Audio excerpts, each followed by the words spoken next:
A billionaire mother installed 16 hidden cameras throughout her mansion, desperate to protect her 6-year-old son from anyone who might hurt him again. She watched every nanny fail, every caregiver break, every moment her grief-stricken child spiraled further into rage and isolation. Then came Aidan Shaw, a broken single father with nothing left to lose. What Verena Cole saw through those cameras would shatter everything she thought she knew about motherhood, trust, and the walls we build to protect ourselves from pain. This is the story of how a stranger unlocked the child no one could reach and saved a mother who'd forgotten how to live. Stay with me until the end and comment your city below so I can see how far this story travels. The crash echoed through the east wing of the Cole mansion at 3:47 p.m. on a Tuesday afternoon, and Verena Cole didn't flinch. She simply reached for her phone, swiped past 17 unread emails, and opened the app that had become her lifeline and her curse. Camera 04, second floor playroom. The screen flickered to life, revealing the familiar scene of destruction. Milo, her 6-year-old son, her entire world, her greatest failure, stood in the center of the playroom surrounded by scattered wooden blocks, his small chest heaving, his face red and streaked with tears and snot. His hands were clenched into fists so tight his knuckles had gone white. "I hate you!" His voice cracked with the force of his rage. "I hate everything!" The nanny, Verena couldn't even remember this one's name anymore. Was it Patricia? Pamela? Stood frozen near the doorway, her back pressed against the wall, her professional composure crumbling like the tower Milo had just demolished. She was the 14th nanny in 8 months. Verena already knew she wouldn't make it to 15. "Milo, sweetheart, please." The woman's voice trembled. "If you could just take a deep breath." "Don't tell me to breathe!" Milo grabbed a plastic dinosaur from the shelf and hurled it across the room. It struck the wall with a sharp crack, leaving a small dent in the expensive wallpaper. "You don't know anything! You don't know!" Verena watched from her office 12 miles away, her jaw tight, her throat burning with tears she refused to shed. Not here, not at work, not where her board of directors might see weakness in the woman who'd built Cole Industries from her grandfather's failing textile company into a $3 billion enterprise. She'd learned early that the world devoured soft things, so she'd made herself hard. But Milo was still soft, still breakable, and she had no idea how to protect him without crushing him completely. The nanny was speaking again, her voice rising in pitch. "Milo, if you don't calm down right now, I'm going to have to call your mother." "I don't care. Call her. She won't come anyway." The word struck Verena like a physical blow. She leaned forward, her fingers white-knuckled around her phone, watching as her son collapsed onto the floor and began to sob, deep, wrenching sounds that no 6-year-old should know how to make. The nanny stood there for another 30 seconds, clearly calculating whether the 6-figure salary was worth this level of chaos. Then she straightened her shoulders, walked to where she'd left her purse on the reading chair, and picked it up. "I'm sorry," she said quietly.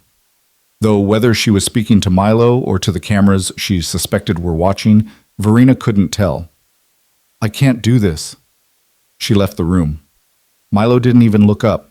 He just lay there on the floor, curled around himself, crying into the expensive Persian rug that his father had chosen 3 years ago, back when their family had still been whole.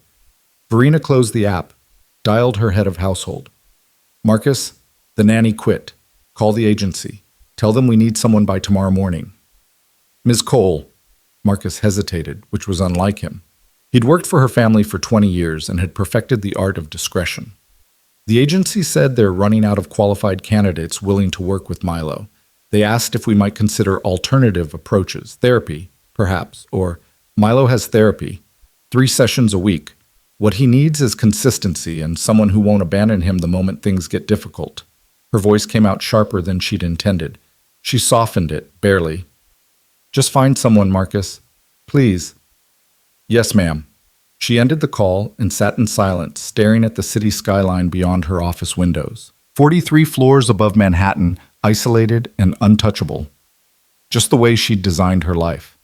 Her phone buzzed. Another email. Another crisis. Another reason to stay late, to miss dinner, to review the camera footage at midnight and pretend she was present in her son's life. She opened her laptop instead, pulling up the spreadsheet her assistant had prepared. A ranked list of every qualified nanny, au pair, and childcare specialist within a 50-mile radius. Most of the names were crossed out, annotated with brief explanations. Declined position, withdrew application, accepted position elsewhere. At the very bottom of the list, almost an afterthought, was a name she didn't recognize. Aidan Shaw, 34, single parent. Previous experience, stay-at-home father, 3 years. Current employment, part-time work, various positions. References available upon request. Note, not traditional nanny background, but agency flagged as potential candidate due to personal parenting experience and immediate availability. Verena read it twice. A stay-at-home father wasn't what she'd had in mind. Her world was one of credentialed experts, degrees from prestigious institutions, documented experience with high net worth families. But she was also out of options. She forwarded the file to Marcus with a single line. Interview him tomorrow, 8 a.m. Then she returned to her security app, scrolling through the 16 camera feeds that turned her home into a surveillance state. Milo's bedroom, empty. The kitchen, staff preparing dinner. The library, undisturbed. The playroom. Milo still on the floor, no longer crying, just staring at nothing. She watched him for 17 minutes until her assistant knocked to remind her about her next meeting. Then she locked her phone and became Verena Cole, CEO, once more. The woman who had everything except the ability to reach her own child. Aidan Shaw arrived at the Cole mansion at 7:52 a.m., 8 minutes early, driving a 15-year-old Honda Civic that coughed black smoke and rattled ominously every time he shifted gears. He parked it in the circular driveway between a Tesla and a Mercedes and tried not to feel like an imposter. The house was obscene, not just large he could have handled, but aggressively wealthy in a way that made his stomach tight. Stone facade, tall windows, a fountain in the front lawn that probably cost more than he'd earned in the last 3 years combined. He checked his reflection in the rearview mirror. Dark circles under his eyes. 2 days stubble he'd tried to shave down to respectable. A shirt he'd ironed 3 times because he couldn't afford to replace the one Arya had spilled juice on last week. His daughter. God, he missed her. He pulled out his phone, found the photo he kept in his favorites. Arya, at 4 years old, gap-toothed and grinning, holding up a drawing of the two of them. Before everything fell apart, before his ex-wife left, before the medical bills, before he'd had to move Arya in with his father-in-law just to keep her fed and safe. Soon, he promised the photo. Just a few more months. I'm going to bring you home. He pocketed the phone and got out of the car. The front door opened before he could knock. A man in his 60s, impeccably dressed, regarded him with the neutral expression of someone who'd perfected the art of judgment. Mr. Shaw? Yes, sir. I'm Marcus Bentley, head of household. Please come in. The interior was even more intimidating than the exterior. Marble floors, a chandelier that looked like it belonged in a museum, a staircase that curved upward like something from a fairy tale. Aidan felt suddenly, viscerally aware of the hole in his left sock. Marcus led him through a series of hallways, past rooms Aidan couldn't even begin to name the purpose of, until they reached a small office near the back of the house. Ms. Cole is currently in meetings in the city, so I'll be conducting the preliminary interview. Please, sit. Aidan sat in a leather chair that probably cost more than his car. Marcus settled behind the desk, opening a thin folder. I'll be frank with you, Mr. Shaw. Your application is unconventional. You have no formal childcare training, no certification, no professional references from families we can verify. The agency included you as what they termed a creative solution to a difficult situation. Marcus looked up, his eyes sharp. Can you tell me why you think you're qualified for this position? Aidan had practiced this answer in his car during the 40-minute drive. He'd rehearsed it in the shower, over breakfast, in the waiting room at his second job where he mopped floors at a gym 3 nights a week. But now, sitting here in this palace of wealth, all his practiced words felt hollow. So he told the truth instead. I'm not qualified, he said quietly. Not by any measure you probably use. I don't have degrees or certifications. I haven't worked for diplomats or celebrities, but I know what it's like to be a kid who's scared and angry and doesn't know how to make sense of the world anymore. I know what it's like to be the parent who has to hold it together when everything's falling apart. He met Marcus's eyes. The agency told me about Milo. They said he's been through trauma, that he's struggling, that nobody seems to be able to reach him. That's correct. Then maybe he doesn't need someone with perfect credentials. Maybe he just needs someone who won't give up on him. The silence stretched. Marcus studied him with an intensity that made Aiden want to squirm, but he held still, held eye contact, refused to look away. Finally, Marcus closed the folder. The position pays $80,000 annually. Hours are Monday through Friday, 7 a.m. to 6 p.m., with occasional overnight stays if Ms. Cole needs to travel. You'll have your own room in the staff wing, health insurance included. He paused. But I need to be clear about something, Mr. Shaw. This is not a normal childcare position. Milo is brilliant and sensitive and currently very, very damaged. He will test you. He will push every boundary. He will try to make you leave, because everyone else has. I won't leave, Aiden said. 14 people before you have said the same thing. Then I'll be the 15th who means it. Marcus's expression didn't change, but something flickered in his eyes. Approval, maybe, or hope. Ms. Cole has security cameras throughout the house, for Milo's safety. You'll be monitored. Aiden nodded. He'd expected as much. That's fine. Then let me introduce you to Milo. They found him in this playroom, the same room where he'd destroyed the tower yesterday, though someone had cleaned up all evidence of the destruction. Milo sat in the corner near the window, building something with blocks, his back to the door. He didn't look up when they entered. Milo, Marcus said gently, this is Mr. Shaw. He's going to be spending time with you starting today. No response. Milo added another block to his structure, some kind of wall, Aiden realized, tall and defensive. Marcus glanced at Aiden, a silent question. Your move. Aiden crossed the room slowly, giving Milo space, and lowered himself to the floor about 6 feet away. Not hovering, not invading, just present. He sat cross-legged, wincing slightly at the protest in his knees, and watched Milo build. That's a good wall, Aiden said after a minute. Strong foundation. You planning to make it a castle?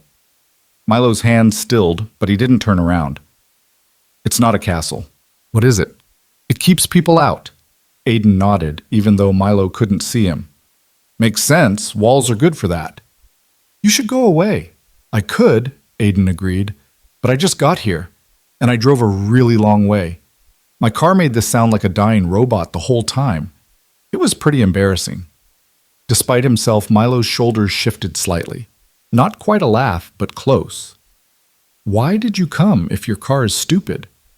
Because I heard there was a kid here who likes building things, and I'm pretty good at building things too. Thought maybe we could build something together. He paused. But if you'd rather build alone, that's okay too. I can just sit here and be quiet. I'm good at that. Milo finally turned around. He was small for 6, with dark hair that fell into his eyes, and a face that was all sharp angles and suspicion. He studied Aiden with the intensity of someone much older, searching for lies. What do you want to build? Milo asked finally. What do you want to build? You're just going to copy my answer. Probably, Aiden admitted. I'm not very creative before 9 a.m. I mostly just copy whatever smart people tell me. Milo considered this. Then he pushed a pile of blocks toward Aiden. You can build a house, but not near my wall. The wall is mine. Deal. They built in silence for a while. Aiden constructed a simple house, nothing fancy, while Milo extended his wall, making it longer, higher, more impenetrable. Marcus watched from the doorway for a few minutes, then quietly left. After 20 minutes, Milo spoke again. Do you have kids? Yeah, a daughter. Her name's Aria. She's 4. Where is she? She lives with her grandpa right now, in a different state. Why? Aiden chose his words carefully. Because sometimes grown-ups have to make hard choices. And right now the best choice for Aria is to be somewhere stable and safe while I work on making things better. Milo added another block to his wall. My dad died. The words were flat, factual, devastating. I know, Aiden said quietly. I'm really sorry. Everyone says that. Sorry doesn't bring him back. No, it doesn't. And my mom doesn't even care. She's never here. She just works all the time. Aiden looked at the boy, saw the anger and hurt written in every line of his small body, and recognized something he'd seen in the mirror. I bet she cares a lot. Sometimes when people are really sad, they don't know how to show it, so they hide in work or other things because it feels safer than feeling sad. That's stupid. Yeah, Aiden agreed. It kind of is. Milo knocked down part of his wall, then immediately started rebuilding it. Are you going to quit like everyone else? No. They all say that. I'm not them. How do I know? Aiden met his eyes. You don't, not yet. But I'm going to show up every day, and eventually you'll see I mean it. Milo stared at him for a long moment. Then he pushed another pile of blocks toward Aiden. Your house needs a roof. It's a stupid house without a roof.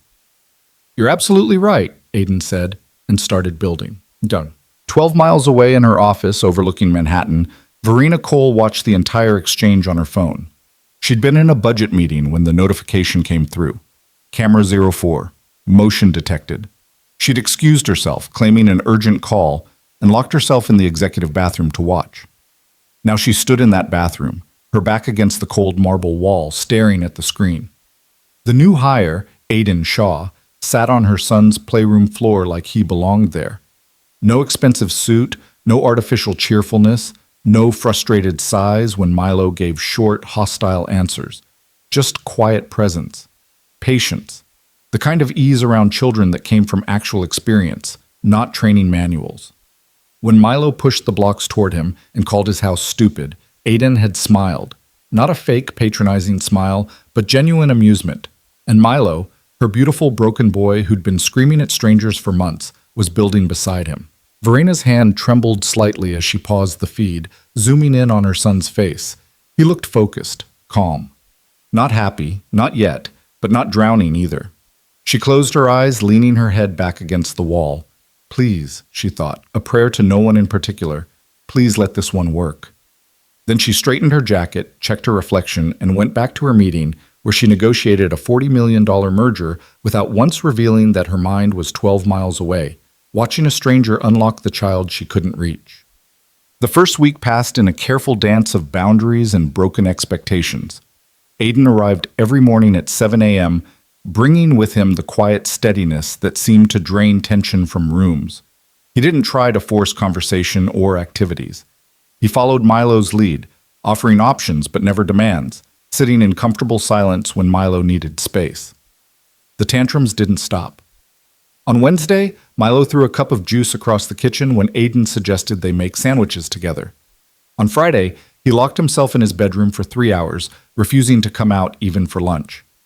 But something was shifting. Aiden could feel it in the small moments. Milo asking what Arya liked to eat. Milo showing him a drawing without being prompted. Milo sitting closer during their afternoon reading sessions. And in her office, her apartment, her car during the evening commute, Verena watched. She watched Aiden clean up the spilled juice without anger, explaining gently but firmly that throwing things wasn't okay, but that being upset was. She watched him sit outside Milo's locked door and read a story aloud, his voice carrying through the wood, waiting patiently until the lock finally clicked open. She watched him crouch down to Milo's eye level for every conversation, never towering, never using his size to intimidate. She watched, and something inside her chest cracked open just a little bit. By the end of the second week, Marcus pulled Aiden aside after Milo had gone to bed.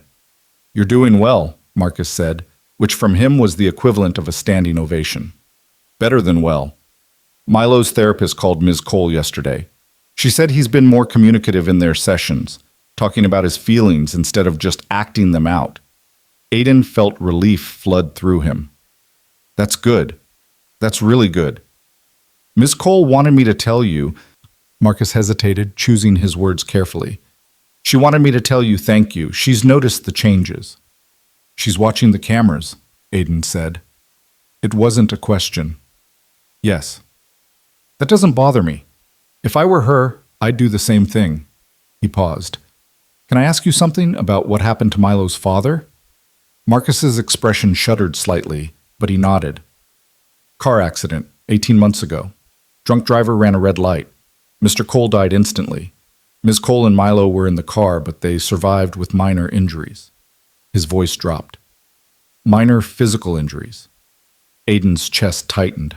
God. Milo was in a booster seat in the back. He saw everything.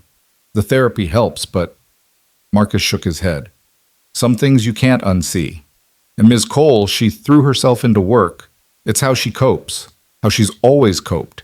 But Milo interpreted her absence as abandonment. He thinks she doesn't care about him. He thinks she cares more about her company than about him. Aiden was quiet for a moment. Does she know he feels that way? I believe she suspects. But Ms. Cole doesn't know how to bridge that gap. She never learned how to be vulnerable, even with her own child, especially with her own child. Marcus met Aiden's eyes. That's why you're so important. You're showing Milo what healthy emotional expression looks like. And whether she admits it or not, you're showing Ms. Cole too. Done. 3 weeks into the job, Aiden took Milo to the garden behind the mansion, a sprawling space that had been professionally maintained but clearly never used for anything other than aesthetics. You ever plant anything before? Aiden asked, kneeling beside a cleared patch of soil, various seed packets spread between them. Milo shook his head. It's pretty cool. You put this tiny seed in the dirt, give it water and sunlight, and eventually it becomes something big, like magic, but real. He held up a packet of sunflower seeds. Want to try? They planted 6 seeds, Milo's small hands patting the soil carefully after each one. He was meticulous, serious, approaching the task with the same intensity he brought to everything. What if they don't grow? Milo asked when they were done. Then we plant more seeds and try again. But what if those don't grow either? Then we keep trying until something does. Aiden wiped dirt from his hands.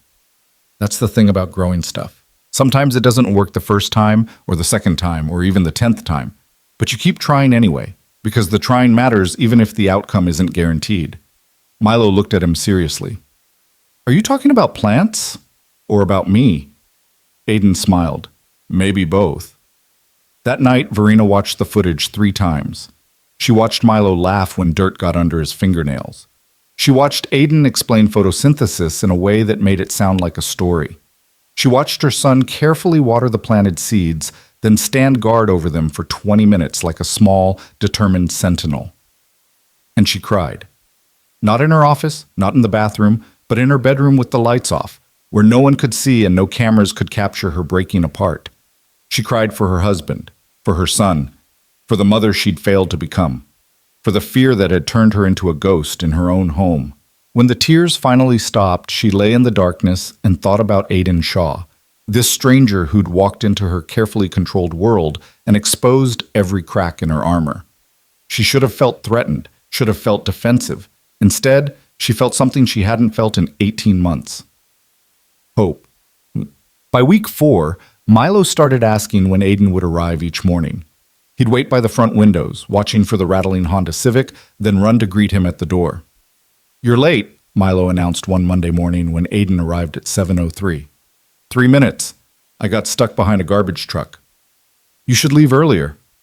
You're probably right. Aiden ruffled his hair, which Milo allowed without pulling away. What should we do today? Reading first, then building, then lunch, then... Milo paused, looking uncertain. Can we plant more seeds? Absolutely. They fell into routines. Reading after breakfast, usually books Milo chose from the extensive library. Everything from dinosaur encyclopedias to fantasy novels way above his reading level, which Aiden would patiently explain. Building projects in the afternoon, increasingly complex structures that sprawled across the playroom floor. Gardening when the weather permitted, Milo religiously checking his sunflower patch every day for signs of growth. And talking. So much talking. Milo talked about his father, memories that came in fragments, some happy, some confused, all tinged with loss. He talked about his mother, his voice going flat and careful whenever he mentioned her. He talked about school, which he'd stopped attending after the accident, his education now handled by a series of tutors who came and went.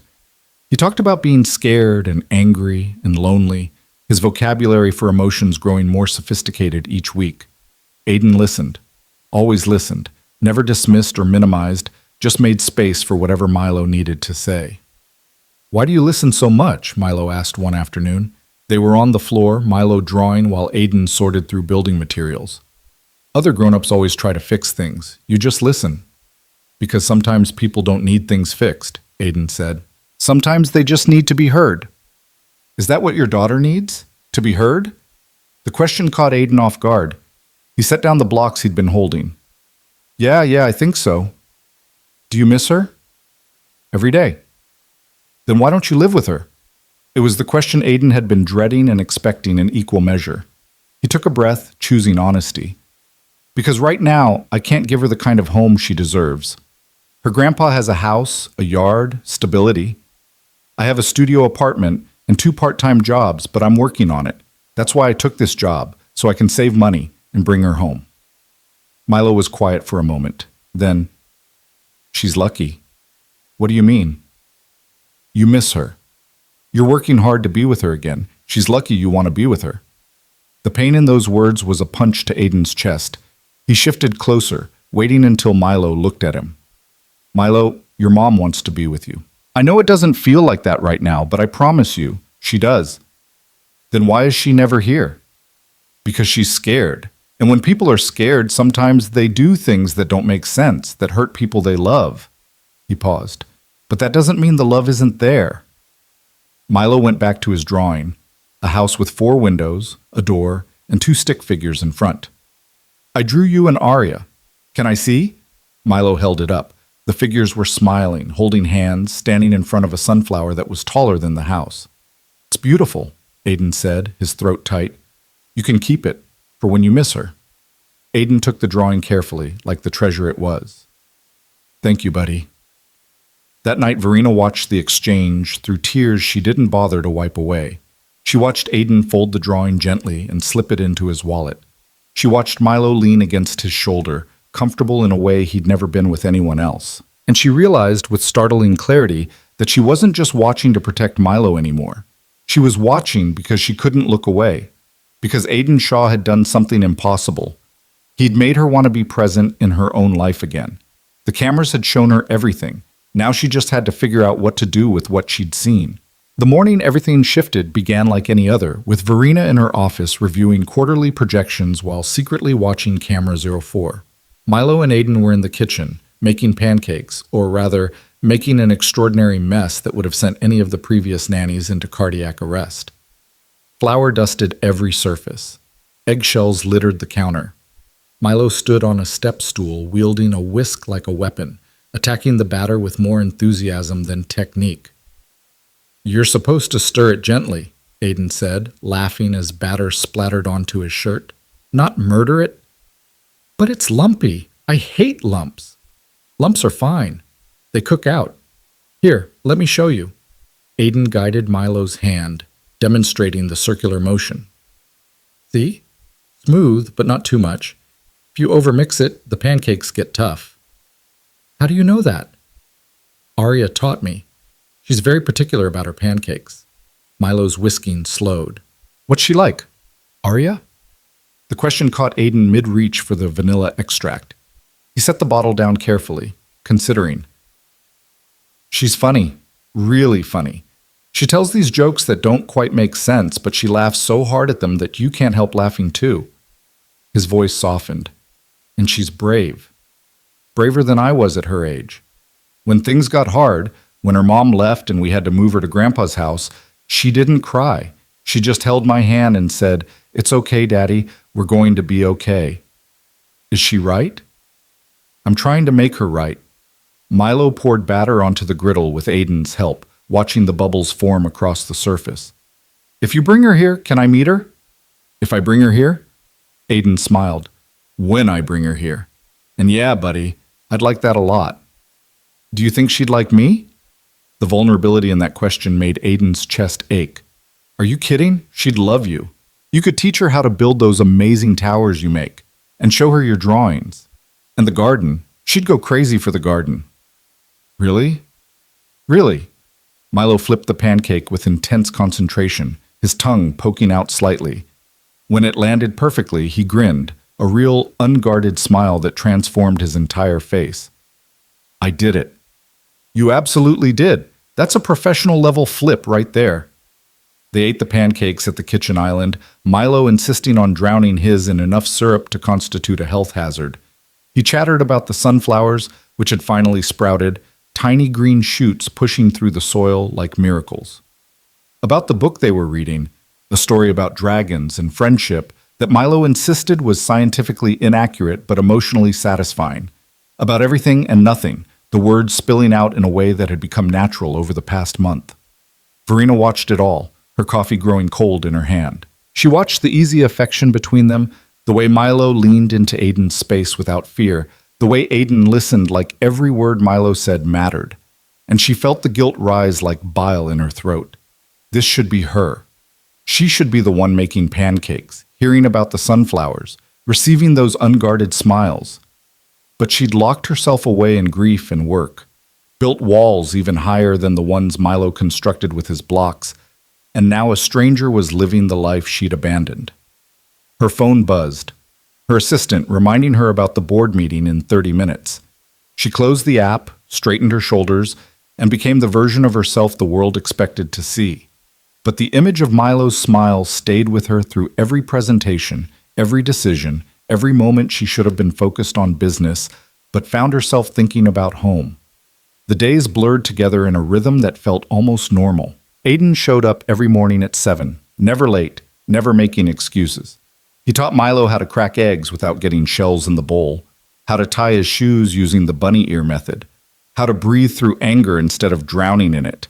They built elaborate cities from blocks, painted pictures that Marcus hung on the refrigerator, read until Milo's eyes grew heavy. And the tantrums, while not gone completely, became less frequent, less intense, more like the normal frustrations of a 6-year-old and less like the screams of someone drowning. Milo's therapist, Dr. Chen, called Verena directly one Tuesday afternoon. "I wanted to update you on Milo's progress," she said, her voice warm. "The changes over the past month have been remarkable. He's engaging more, expressing his emotions verbally instead of physically. He even talked about his father without shutting down completely." Verena's grip tightened on her phone. "That's good. That's really good." "It is. And I think a lot of it has to do with the stability you've provided through Mr. Shaw. Milo talks about him frequently, calls him Aiden with real affection." Dr. Chen paused. "But, Verena, there's something else we need to address." "What?" "Milo's attachment to Aiden is healthy and important, but he also needs attachment to you. He needs to know that his mother is present and available, not just physically, but emotionally. Right now, he sees Aiden as his primary caregiver and you as," she chose her words carefully, "an absence, a ghost in his own home." The words landed like blows. Verena closed her eyes, pressing her fingers against the bridge of her nose. "I know. I'm not saying this to hurt you. I'm saying it because I think you're ready to hear it. You've survived the immediate crisis of losing your husband. You've kept your company running, kept Milo safe and cared for. But surviving isn't the same as living. And Milo needs you to start living again." "I don't know how," Verena admitted, her voice barely above a whisper. "Then maybe it's time to learn. Talk to Aiden. Watch how he interacts with Milo. Let yourself be vulnerable with your son, even though it's terrifying." Dr. Chen's voice gentled. "You can't hide behind cameras forever." After the call ended, Verena sat in silence for 20 minutes. Then she opened her laptop and pulled up the camera feeds, watching the only way she knew how. That evening, something changed. Verena arrived home at 6:30 instead of 9, walking through the front door to the sound of laughter from the playroom. She stood in the hallway, frozen, listening to Milo's giggles and Aiden's deeper chuckle. Marcus appeared beside her, silent as always. "They've been playing some kind of building game. I believe it involves dinosaurs attacking a city." "He sounds happy." "He is happy. Mr. Shaw has been good for him." Verena nodded, not trusting her voice. She should go to them, should walk into that room and be part of whatever joy they'd created. But her feet wouldn't move, paralyzed by the certainty that she'd ruin it somehow, bring her grief and awkwardness into their perfect bubble and pop it. So she did what she always did. She went to her study, closed the door, and watched them through the screen instead. The weekend arrived, and for the first time in months, Verena didn't go to the office. She wandered the mansion like a stranger, unsure what to do with unstructured time. She found herself gravitating toward wherever Milo and Aiden were, hovering in doorways, watching from distances that felt safe. On Saturday afternoon, she walked past the garden and saw them kneeling by the sunflower patch. The shoots had grown tall enough that Milo could measure them against his palm, marveling at the progress. "They're getting so big," Milo's voice carried across the yard. "That's because you take such good care of them.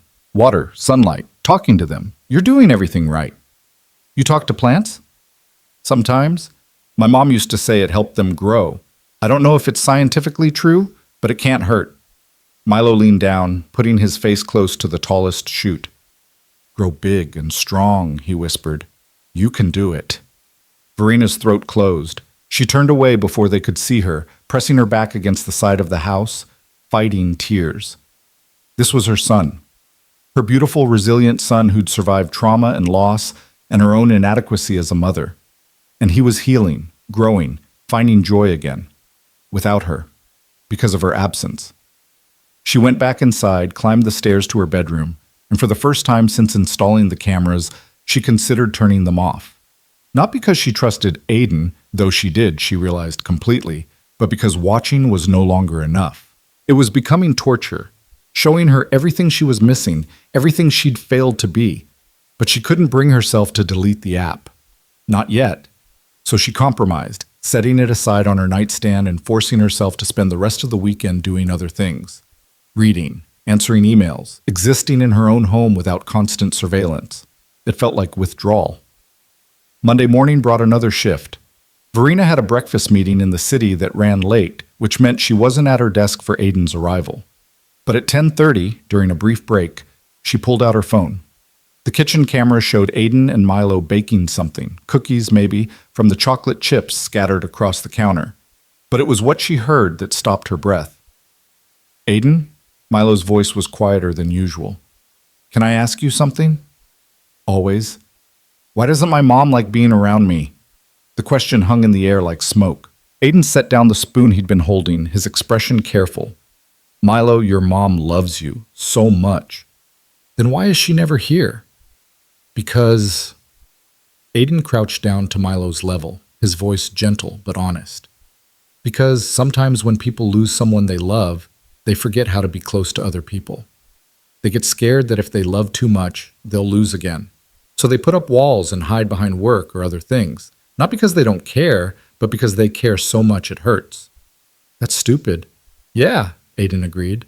"It kind of is. But people do stupid things when they're scared." "Is that what you did? When Arya's mom left?" The question clearly caught Aiden off guard. He sat back on his heels, running a hand through his hair. Yeah, I did. I got so caught up in trying to fix everything, in working multiple jobs and keeping everything together, that I forgot to actually be present with Arya. I thought providing for her was the same as being there for her, but it's not." "Did you figure it out?" "I'm trying to. That's why I took this job, so I could build a life where I can actually be the dad she deserves." He paused. "And I think your mom is trying to figure it out too. She just doesn't know how yet." Milo was quiet for a long moment, shaping cookie dough with intense focus. "Do you think she'll ever learn?" "I think she wants to, and wanting to is the first step." Verena's hand shook so badly she nearly dropped the phone. She excused herself from the meeting, found an empty conference room, and locked herself inside. Then she watched the footage again. And again, Aiden's words echoing in her head. Sometimes when people lose someone they love, they forget how to be close to other people. She just doesn't know how yet. Wanting to is the first step. She wanted to. God, she wanted to so desperately it felt like drowning. But the gap between wanting and doing felt impossibly wide, and she had no idea how to bridge it. Her phone rang. Marcus. "Ms. Cole, I apologize for interrupting, but we have a situation." Her heart dropped. "What happened? Is Milo..." "Milo is fine, but Mr. Shaw received a call about an hour ago. Family emergency. His daughter is sick and he needs to fly out tonight to see her." Marcus hesitated. "He asked if he could leave early today. I told him, of course, but that means Milo will need coverage for the rest of the week. Should I call the agency? No. The word came out sharper than intended. No, don't call anyone. I'll come home. I'll take care of Milo myself. The silence on the other end was deafening. Ms. Cole, are you certain? I could reach out to Marcus. He's my son. I should be able to take care of my own son for a few days. Her voice cracked slightly. Please don't call anyone else. I'll leave now. She ended the call, gathered her things, and left the office building without explanation. The drive home took 45 minutes through midday traffic, 45 minutes of panic and doubt spiraling through her mind. What if Milo didn't want her there? What if she made everything worse? What if she couldn't do this? But the alternative, calling in another stranger while Aiden was gone, felt impossible.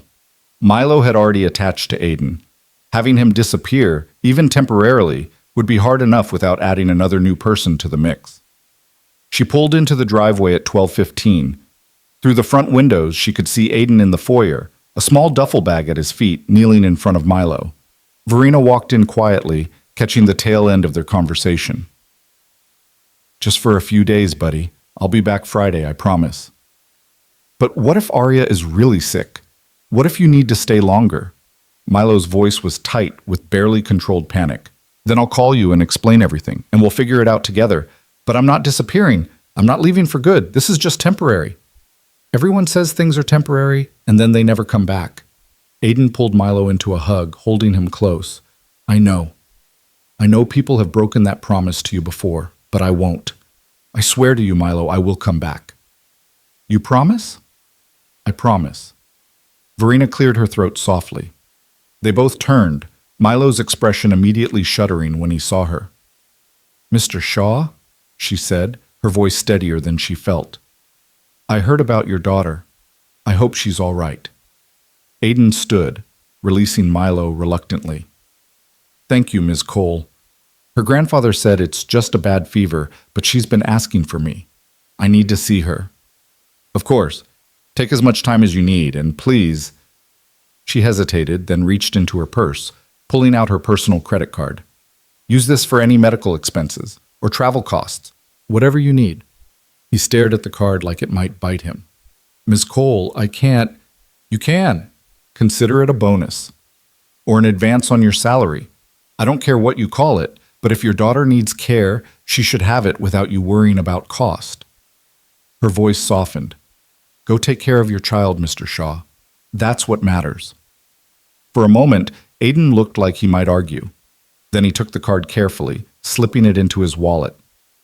Thank you. I'll pay you back. Let's worry about that later. He grabbed his bag, then crouched down one more time in front of Milo. Remember what we talked about. Your mom loves you. Give her a chance, okay? Milo nodded, not looking convinced, and Aiden stood meeting Verena's eyes with an intensity that made her breath catch. He's scared of being alone with you, not because he doesn't love you, but because he doesn't know if you love him. Show him. However you can, just show him.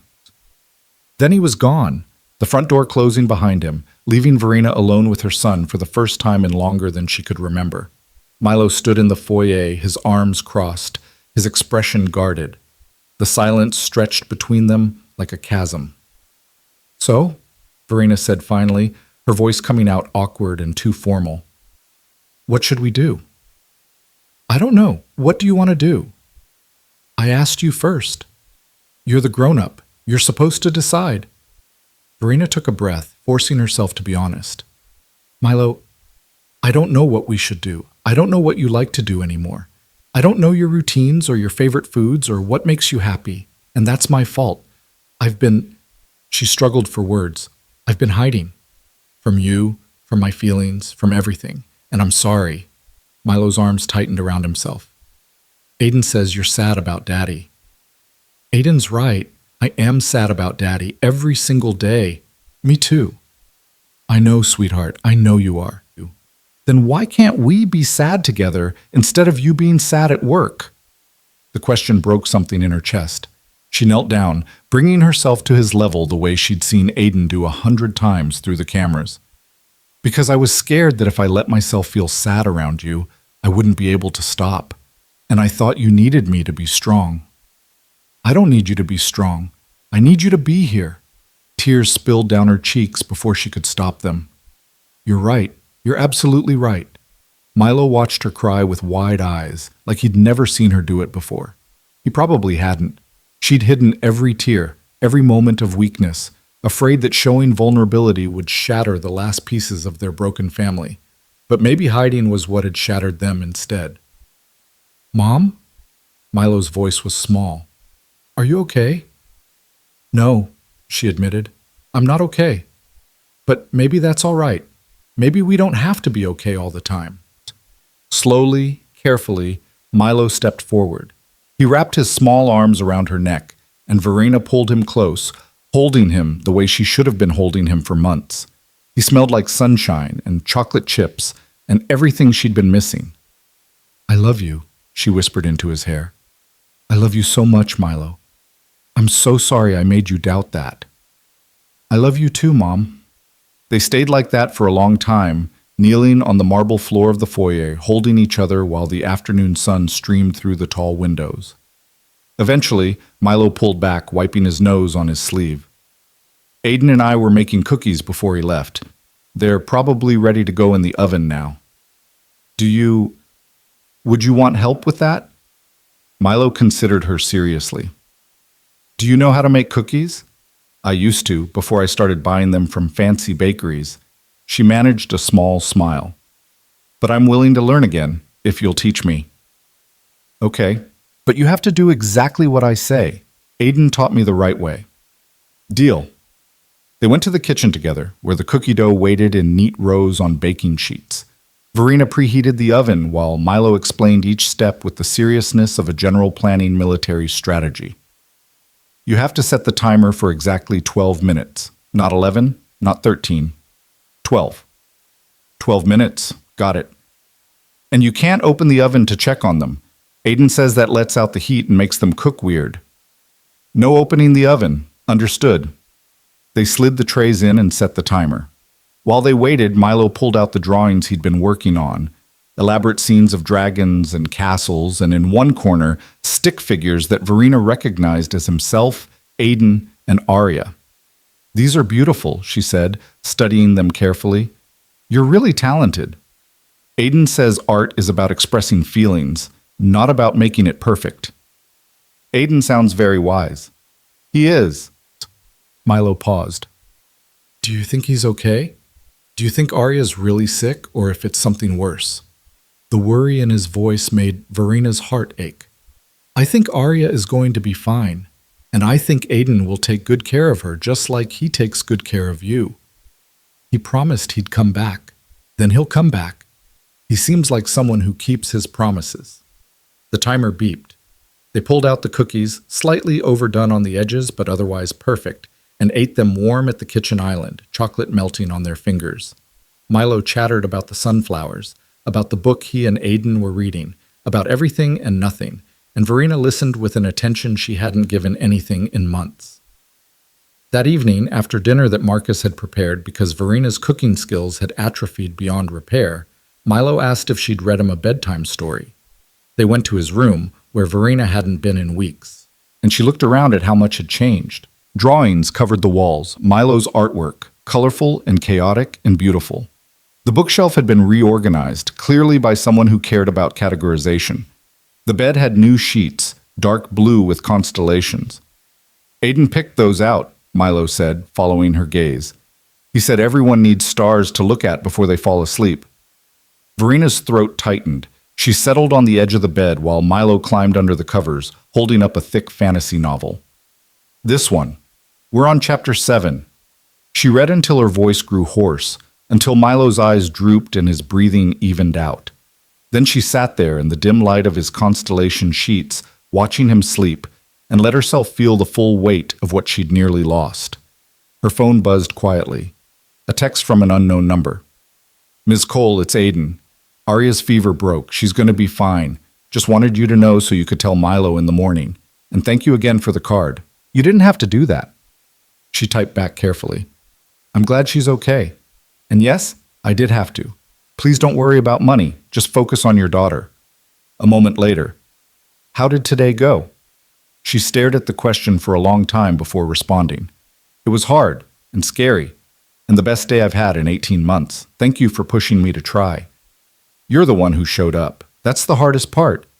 Will you really come back Friday? I promised Milo I would, and I keep my promises. Verena looked at her sleeping son, at the peace on his face that she'd seen so many times through cameras but never in person. Then she looked at her phone, at this stranger who'd become essential, and typed one more message. We'll be here. Both of us.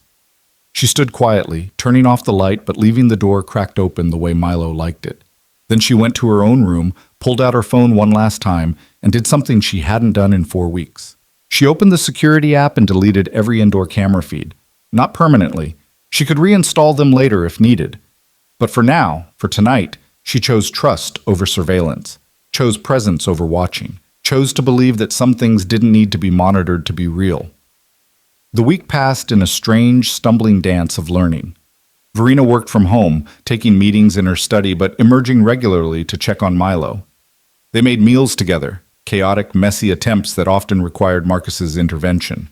They read every evening, working through the fantasy novel at a pace that felt both too fast and achingly slow. They talked about Daddy, tentatively at first, then more openly, sharing memories that hurt less when spoken aloud. And Milo, cautiously, began to trust that maybe his mother wasn't going to disappear again. On Thursday night, he asked if they could FaceTime Aiden. Verena hesitated. It felt like crossing some professional boundary, but the hope in Milo's eyes made her dial the number Aiden had texted from.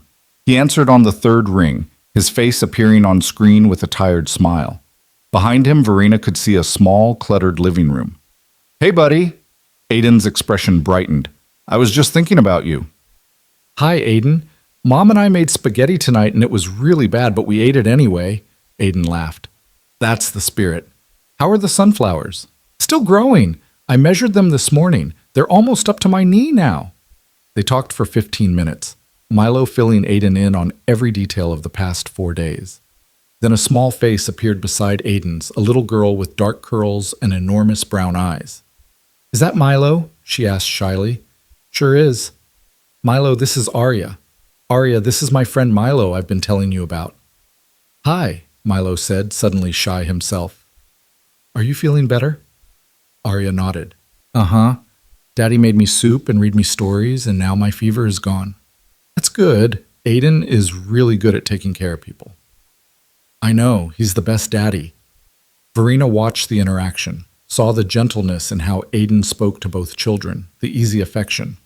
And she saw something else too, the worn couch behind them, the crack in the wall that had been poorly patched, the exhaustion in Aiden's eyes that he tried to hide behind smiles. This man had walked into her palace of wealth and privilege and asked for nothing, had cared for her son with a devotion that required no payment beyond a fair salary, had kept his own struggles invisible because that wasn't Milo's burden to carry. After they said goodbye and ended the call, Milo turned to her seriously. Mom, can we help them? What do you mean? Aiden and Arya, they don't have a nice house like us, and Aiden works really hard, but he can't bring her home yet. Can we help them? Verena pulled him onto her lap, this child who'd survived so much loss and still had room in his heart for other people's pain. I think we can figure something out. But Milo, we have to be careful. Some people are proud. They don't like feeling like they need help. Aiden's not proud. He's just sad that he can't be with Arya all the time. Then we'll think of a way to help that doesn't feel like charity, okay? Okay. That night, after Milo was asleep, Verena sat in her study and thought about the cameras she'd deleted, about the surveillance she'd relied on instead of participation, about the fact that she'd learned more about Aiden in 4 days of actual interaction than in 4 weeks of watching through screens. She'd seen him caring for Milo, but she'd never seen his own life, his own struggles, the weight he carried alone, and she'd never asked. Friday morning arrived with the kind of nervous energy that made Milo bounce off walls. He checked the driveway every 5 minutes, watching for Aiden's distinctive rust bucket Honda. At 7:03, it pulled up. Milo ran to the door before Aiden could even knock, flinging it open with enough force to make Marcus wince. You came back! Aiden caught him as he launched himself forward, lifting him in a hug. I told you I would. I know, but I was still worried. That's okay. Being worried is normal, but I'm here now. He set Milo down, his eyes finding Verena where she stood in the hallway. Something passed between them. Understanding, maybe, or recognition of how much had shifted in 5 days. "Welcome back, Mr. Shaw," she said quietly. "How's Arya?" "Much better. Thank you for asking. And thank you for," he gestured vaguely, encompassing everything, "for taking care of him." "That's my job. I'm his mother." "I know, but it's still good to hear you say it." Milo tugged on Aiden's hand. "Come see the sunflowers. They grew so much. And Mom and I finished chapter 12. 12? That's 3 whole chapters. You guys have been busy." As Milo dragged Aiden toward the back door, chattering nonstop about everything they'd done, Verena found herself following at a distance, watching, but differently now. Not through a screen, not from hiding, but openly, allowing herself to be part of the scene instead of just an observer. In the garden, Milo proudly displayed the sunflowers, which had indeed grown impressively. Aiden crouched down, examining them with appropriate seriousness, praising Milo's caretaking skills. And Verena stood there in the morning sun, watching her son laugh, and realized something that should have been obvious from the start. She'd hired Aiden to care for Milo, but somehow, without meaning to, he'd started caring for both of them, teaching Milo how to express emotions, teaching Verena how to be present, showing them both what it looked like to love imperfectly, but completely. She thought she was watching him through those cameras, evaluating his performance, judging his worthiness, protecting her son from potential harm.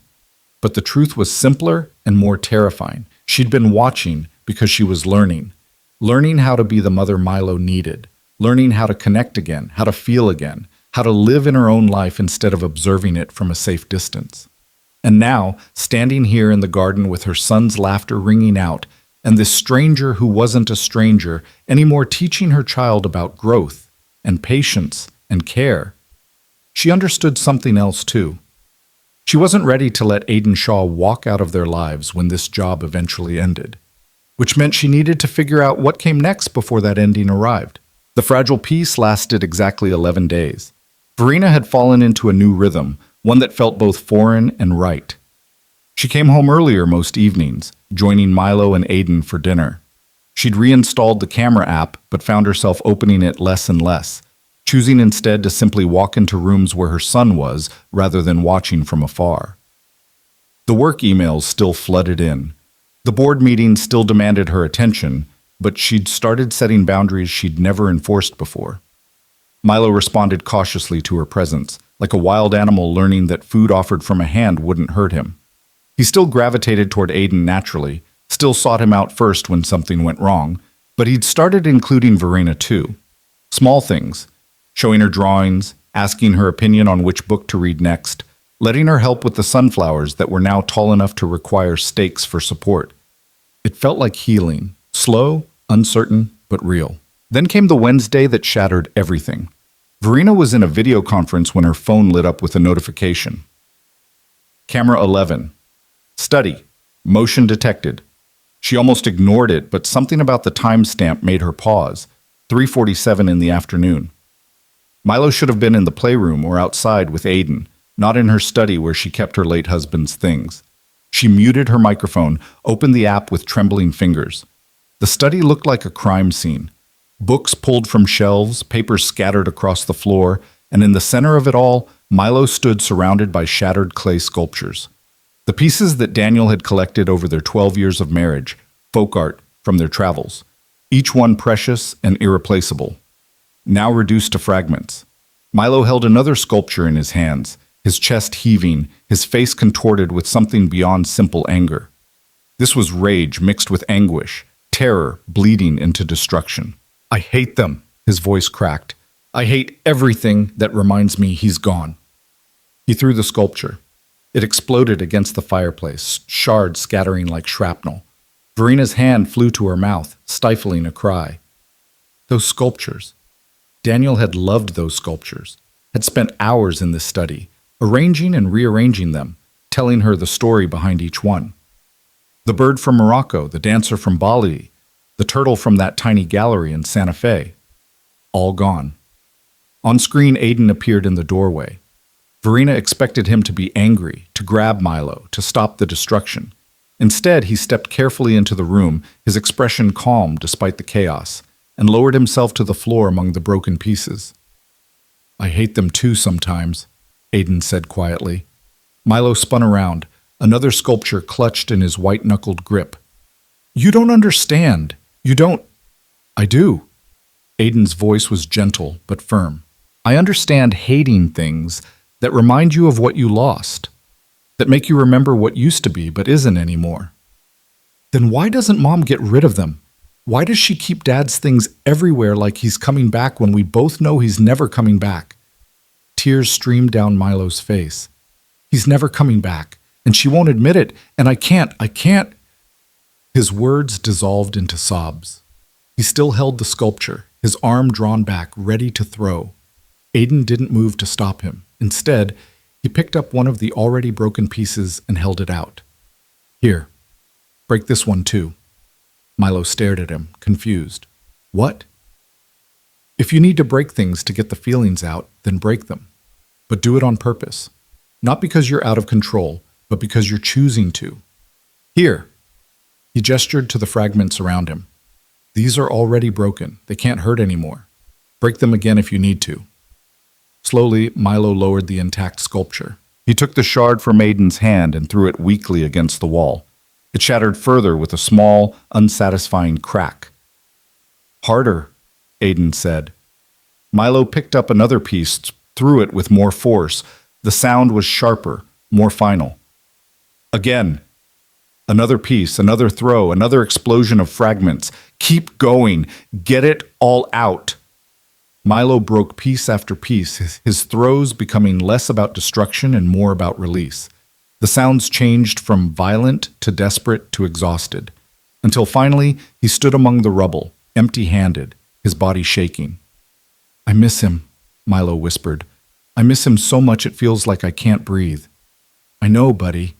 And I'm scared. I'm so scared all the time." Aiden opened his arms. "What are you scared of?" Milo collapsed into him, clutching at his shirt like a lifeline. The words came out in broken fragments, punctuated by sobs that shook his entire frame. "I'm scared Mom will disappear like Dad did. I'm scared she'll be here one day and gone the next, and I won't get to say goodbye. I'm scared she doesn't need me, that her work is more important, that I'm not enough to make her want to stay." The words hit Verena like physical blows. She slid down the wall of her office, the phone clutched in both hands, watching through tears as her son voiced every fear she'd planted in him through her absence. "I'm scared," Milo continued, his voice muffled against Aiden's shoulder, "that everyone I love will leave and I'll be alone forever. And I'm scared that it's my fault, that I'm too broken and too angry and too much trouble, and that's why nobody stays." "Oh, Milo," Aiden held him tighter. "None of that is true. You are not too much. You are not broken. And you are not the reason people leave. Sometimes terrible things happen that have nothing to do with us, no matter how much we wish we could have stopped them. But what if Mom leaves too? She won't. You don't know that. Dad didn't mean to leave, and he did anyway. What if something happens to Mom too? What if I lose her like I lost him?" Aiden pulled back just enough to look Milo in the eyes. "You want to know the truth? The scary truth that nobody likes to say out loud?" Milo nodded, hiccuping. "You're right. I can't promise nothing will happen to your mom. None of us can promise that because life is unpredictable and sometimes terrible things happen to good people. But here's what I can tell you. Your mom loves you. More than her company, more than her work, more than anything. She's been scared too, scared of losing you, scared of not being enough, scared of doing everything wrong. But she's trying. Every day she's trying to be braver for you. How do you know? Because I've seen it. The way she looks at you when she thinks nobody's watching. The way she asks me questions about what you like and what makes you happy. The way she came home early all last week, even though I know she had important meetings. She's learning, Milo, just like you're learning. And maybe that's all any of us can do. Just keep learning and trying and showing up, even when it's scary." Milo was quiet for a long moment, his breathing gradually evening out. Then he looked at the destruction around them, at the broken sculptures that could never be put back together. "Mom's going to be so mad." "Maybe. Or maybe she'll understand." I ruined Dad's things. You didn't ruin them.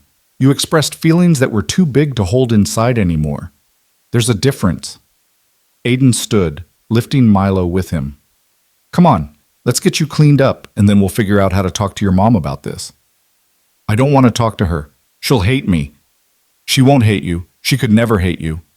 Aiden's voice was firm.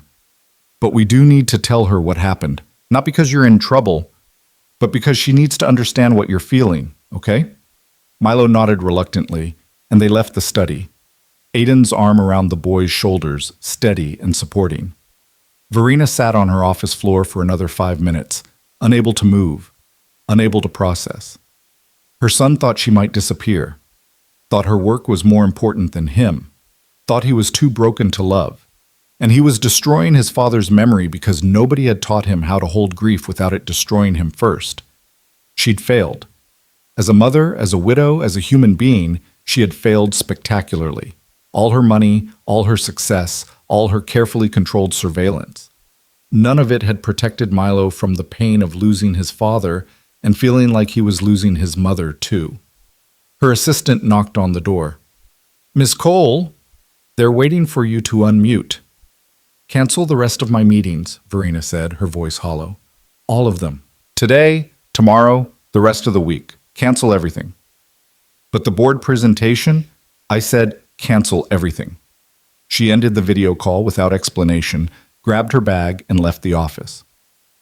The drive home was a blur of tears and traffic and the echo of Milo's words in her head. I'm scared she doesn't need me, that I'm not enough to make her want to stay. She pulled into the driveway at 4:30, her hands shaking so badly she could barely turn off the ignition. Through the front windows, she could see Marcus in the foyer, speaking with Aiden. No sign of Milo. Verena walked in on unsteady legs. Both men turned toward her, and the expression on Aiden's face told her he knew she'd been watching again. Where is he? Her voice came out rough. In his room, Aiden said quietly. He's calm now. We talked. He knows what happened wasn't okay, but he also knows his feelings are valid. I need to see him. Ms. Cole. Aiden stepped forward, his voice gentle. Maybe give him a few more minutes. He's still processing, and I think you might need a few minutes too. I watched it happen. I saw... Her voice broke. I saw everything he said. About being scared I'll leave. About not being enough. Then you know what needs to happen next. I don't. The admission tore out of her. I don't know how to fix this. How to fix him. How to fix us. You can't fix him. He's not broken. Aiden's eyes held hers. But you can be honest with him. Tell him you're scared too. Tell him you've been hiding because grief is terrifying and you didn't know how to be sad in front of him. Tell him the truth about why you work so much, why you've been absent, why everything fell apart after his father died. He's 6 years old. He's 6 years old and he's been carrying adult-sized fear for 18 months. He can handle honesty better than he can handle uncertainty. Aiden's voice softened. Talk to him. Not as CEO Verena Cole, who has all the answers. As mom, who's just as lost and scared as he is. Verena looked toward the stairs, toward where her son was hiding from her in his own room. Then she looked at the study door, at the destruction waiting behind it. The sculptures. Daniel's sculptures. They're just things, Aiden said gently. They were his favorite things. They were pieces of him I still had. And now Milo needs you more than you need pieces. You have to choose which matters more. The memory of what you lost, or the reality of what you still have. The words settled over her like a weight. She nodded slowly, unable to speak past the lump in her throat, and walked toward the stairs. Milo's door was closed but not locked.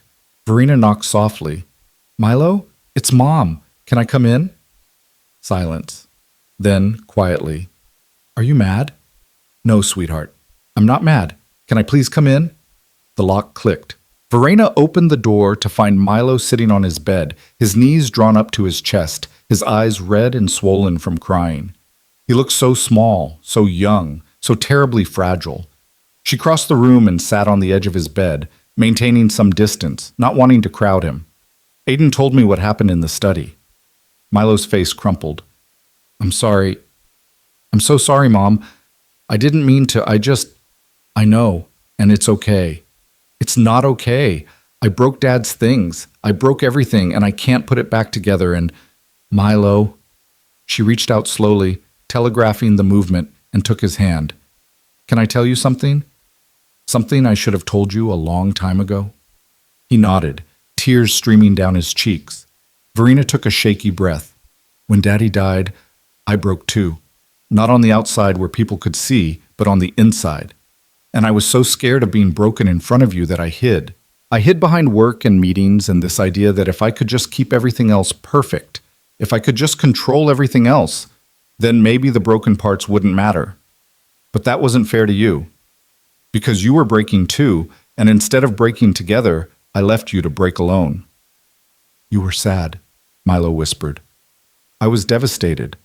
I still am, every single day. But that's not an excuse for abandoning you. You needed your mother, and I wasn't there. And I am so sorry. I thought you didn't care. I thought work was more important. Nothing is more important than you. Nothing. She squeezed his hand. I got lost in my grief and my fear, and I made you feel like you weren't enough to bring me back. But that was never true, Milo. You are everything. You're my whole world, and I've been failing you, but I'm trying to do better. I'm trying to learn how to be sad and still show up, how to be scared and still be present, how to be your mom again, even though I don't always know how. Milo was quiet for a long moment, studying her face like he was searching for lies. Are you going to leave like Dad did? I hope not. I'm going to do everything in my power to stay right here with you for as long as possible. But Milo, I need you to understand something. She chose her words carefully, knowing they would either help or hurt. What happened to Daddy was an accident, a terrible, unfair accident that nobody could have predicted or prevented. I can't promise you that accidents will never happen, but I can promise you that I'm not going anywhere on purpose. I'm not choosing to leave you, not through work or anything else. I'm choosing to stay. But what if something bad happens? What if, then we'll deal with it together, you and me. But we can't live our lives being so scared of what might happen that we forget to be alive right now. She pulled him closer, and he came willingly, curling into her side. I don't want to miss any more of your life because I'm too afraid of losing it. Do you understand? I think so. And Milo? About the sculptures. You were right to be angry that I kept them everywhere. I was holding on to Dad so tightly that I forgot you needed to grieve him in your own way. Those things were important to me, but they were making you feel like I cared more about preserving his memory than about your feelings. And that wasn't fair. I shouldn't have broken them. Probably not. But I understand why you did. And we can talk about better ways to express anger next time, okay? Ways that don't involve destroying things. Like what? I don't know yet, but we'll figure it out together. Maybe talk to Dr. Chen about it. Maybe find some physical way to release those big feelings that doesn't hurt anyone or break things we can't replace. She kissed the top of his head. The important thing is that you tell me when you're feeling that angry or scared instead of holding it in until it explodes. Will you really listen? Yes, I promise I will really listen. They sat together in silence, Milo's breathing gradually calming, his body relaxing against hers. Outside, the sun was beginning to set, casting long shadows across his constellation sheets. Mom? His voice was small again. Can Aiden stay with us? Forever? The question caught her off guard. What do you mean?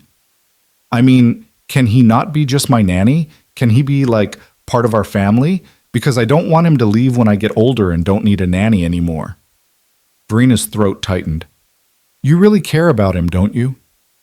He's the best. He listens, and he doesn't get mad when I'm mad, and he keeps his promises, and Arya needs her dad, and I thought maybe... Milo looked up at her hopefully. Maybe they could live here with us? So Aiden doesn't have to be away from her anymore? And so I don't have to worry about him leaving?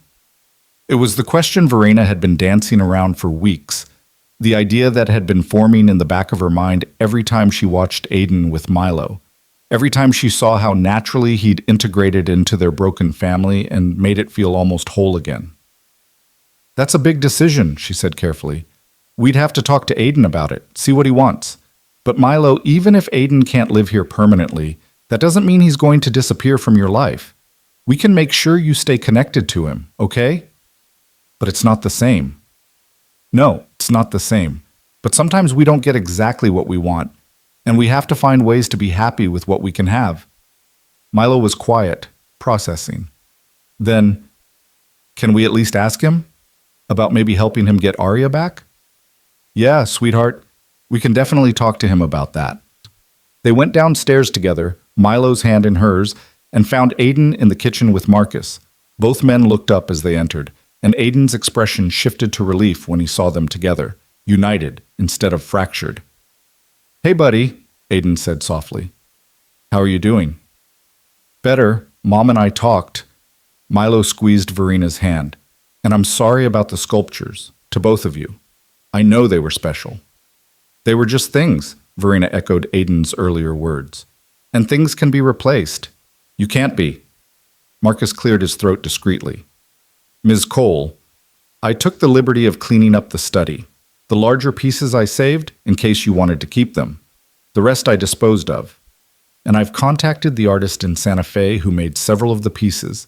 She's still working and may be able to create new ones if you'd like. Thank you, Marcus, but I think... Verena looked at Milo, then at the study door visible from the kitchen. I think it's time to redecorate that room. Make it into something new instead of a shrine to the past. Maybe Milo and I could work on that together? Milo's eyes widened. Really? Really? It's your house too. You should have a say in what it looks like. For the first time since she'd come home, Milo smiled. Small, tentative, but genuine. Can we make it into a library? With shelves for all my books and yours? And a reading corner with cushions? I think that sounds perfect. Aiden watched the exchange with something tender in his expression, and when his eyes met Verena's, she saw approval there. Pride, maybe. Recognition that she was finally showing up the way Milo needed.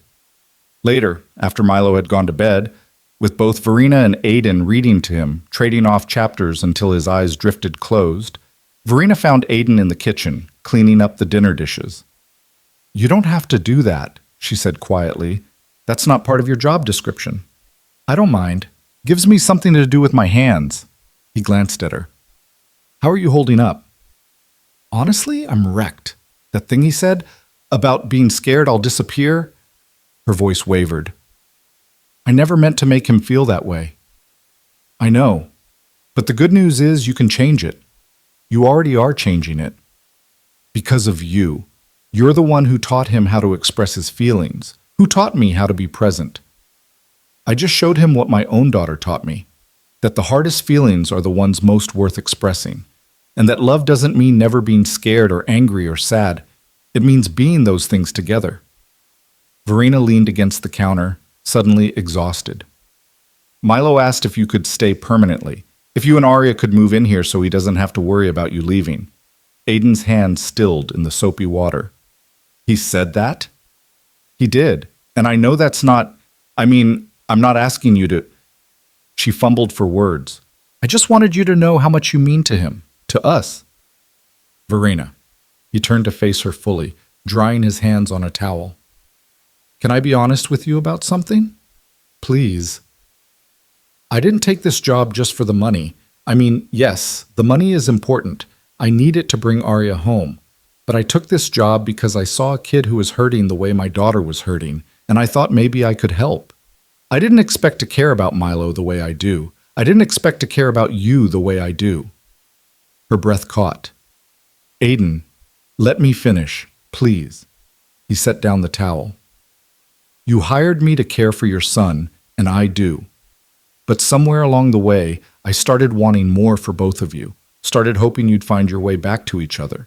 And watching that happen, being part of that healing, it's meant more to me than any salary ever could. What are you saying? I'm saying that if you wanted to extend my contract, find a way for me to stay longer, I would. Not just for the job security, but because I believe in what we're building here. This weird, broken, healing family that we're figuring out together. Verena felt tears prick her eyes again. I can't ask you to sacrifice more time with Arya. She needs her father. Which is why I was thinking... He hesitated. What if there was a way to make this work for everyone? What if you helped me bring Arya here? Not as charity, but as part of the job. I could have a suite in the staff wing, big enough for both of us. I'd still work the same hours, still care for Milo, but Arya would be here too. They could grow up together, like siblings. You'd want that? I'd want that if you'd want that. But Verena, I need you to understand. I'm not asking for handouts. I'm asking for an opportunity to keep doing work I'm good at, work that matters, while also being the father I need to be. If that doesn't align with what you need, I understand. I can find another way. Verena looked at this man who'd walked into her life and turned everything upside down in the best possible way. Who'd shown her son how to feel again, shown her how to be present again, asked for nothing while giving everything. What if I tripled your salary? She said quietly. What if I gave you a 2-bedroom suite in the family wing, not the staff wing? What if I helped you furnish it however Arya would like? What if I made you a permanent part of this household, not as an employee, but as... She stopped, unsure how to finish that sentence. As what? Aiden prompted gently. As family, she finished. Whatever that means. Whatever shape that takes. Because Milo's right. We can't lose you. I can't lose you. Not after you've shown us what it looks like to be whole again. Aiden stared at her, something raw and vulnerable in his expression. You mean that? I mean that. I don't know exactly how to make it work, but I know I want to try. For Milo, for Arya, for... She swallowed hard. For me. The silence stretched between them, heavy with implications neither was quite ready to voice. Then Aiden smiled, the kind of smile that transformed his whole face, and nodded. Okay, yeah, let's try. Part 4. The resignation and the reckoning. The plan should have been simple. They'd sat at the kitchen table that night, sketching out logistics on the back of an envelope like excited conspirators. Aiden would fly out the following weekend to bring Arya back. Marcus would oversee the preparation of the suite in the family wing. 2 bedrooms, a shared bathroom, enough space for a little girl to feel at home. Verena's lawyers would draw up a new contract, something that reflected the permanence they were reaching for. It should have been simple. But 3 days later, everything fell apart. Verena was reviewing the contract revisions when her office door opened without warning.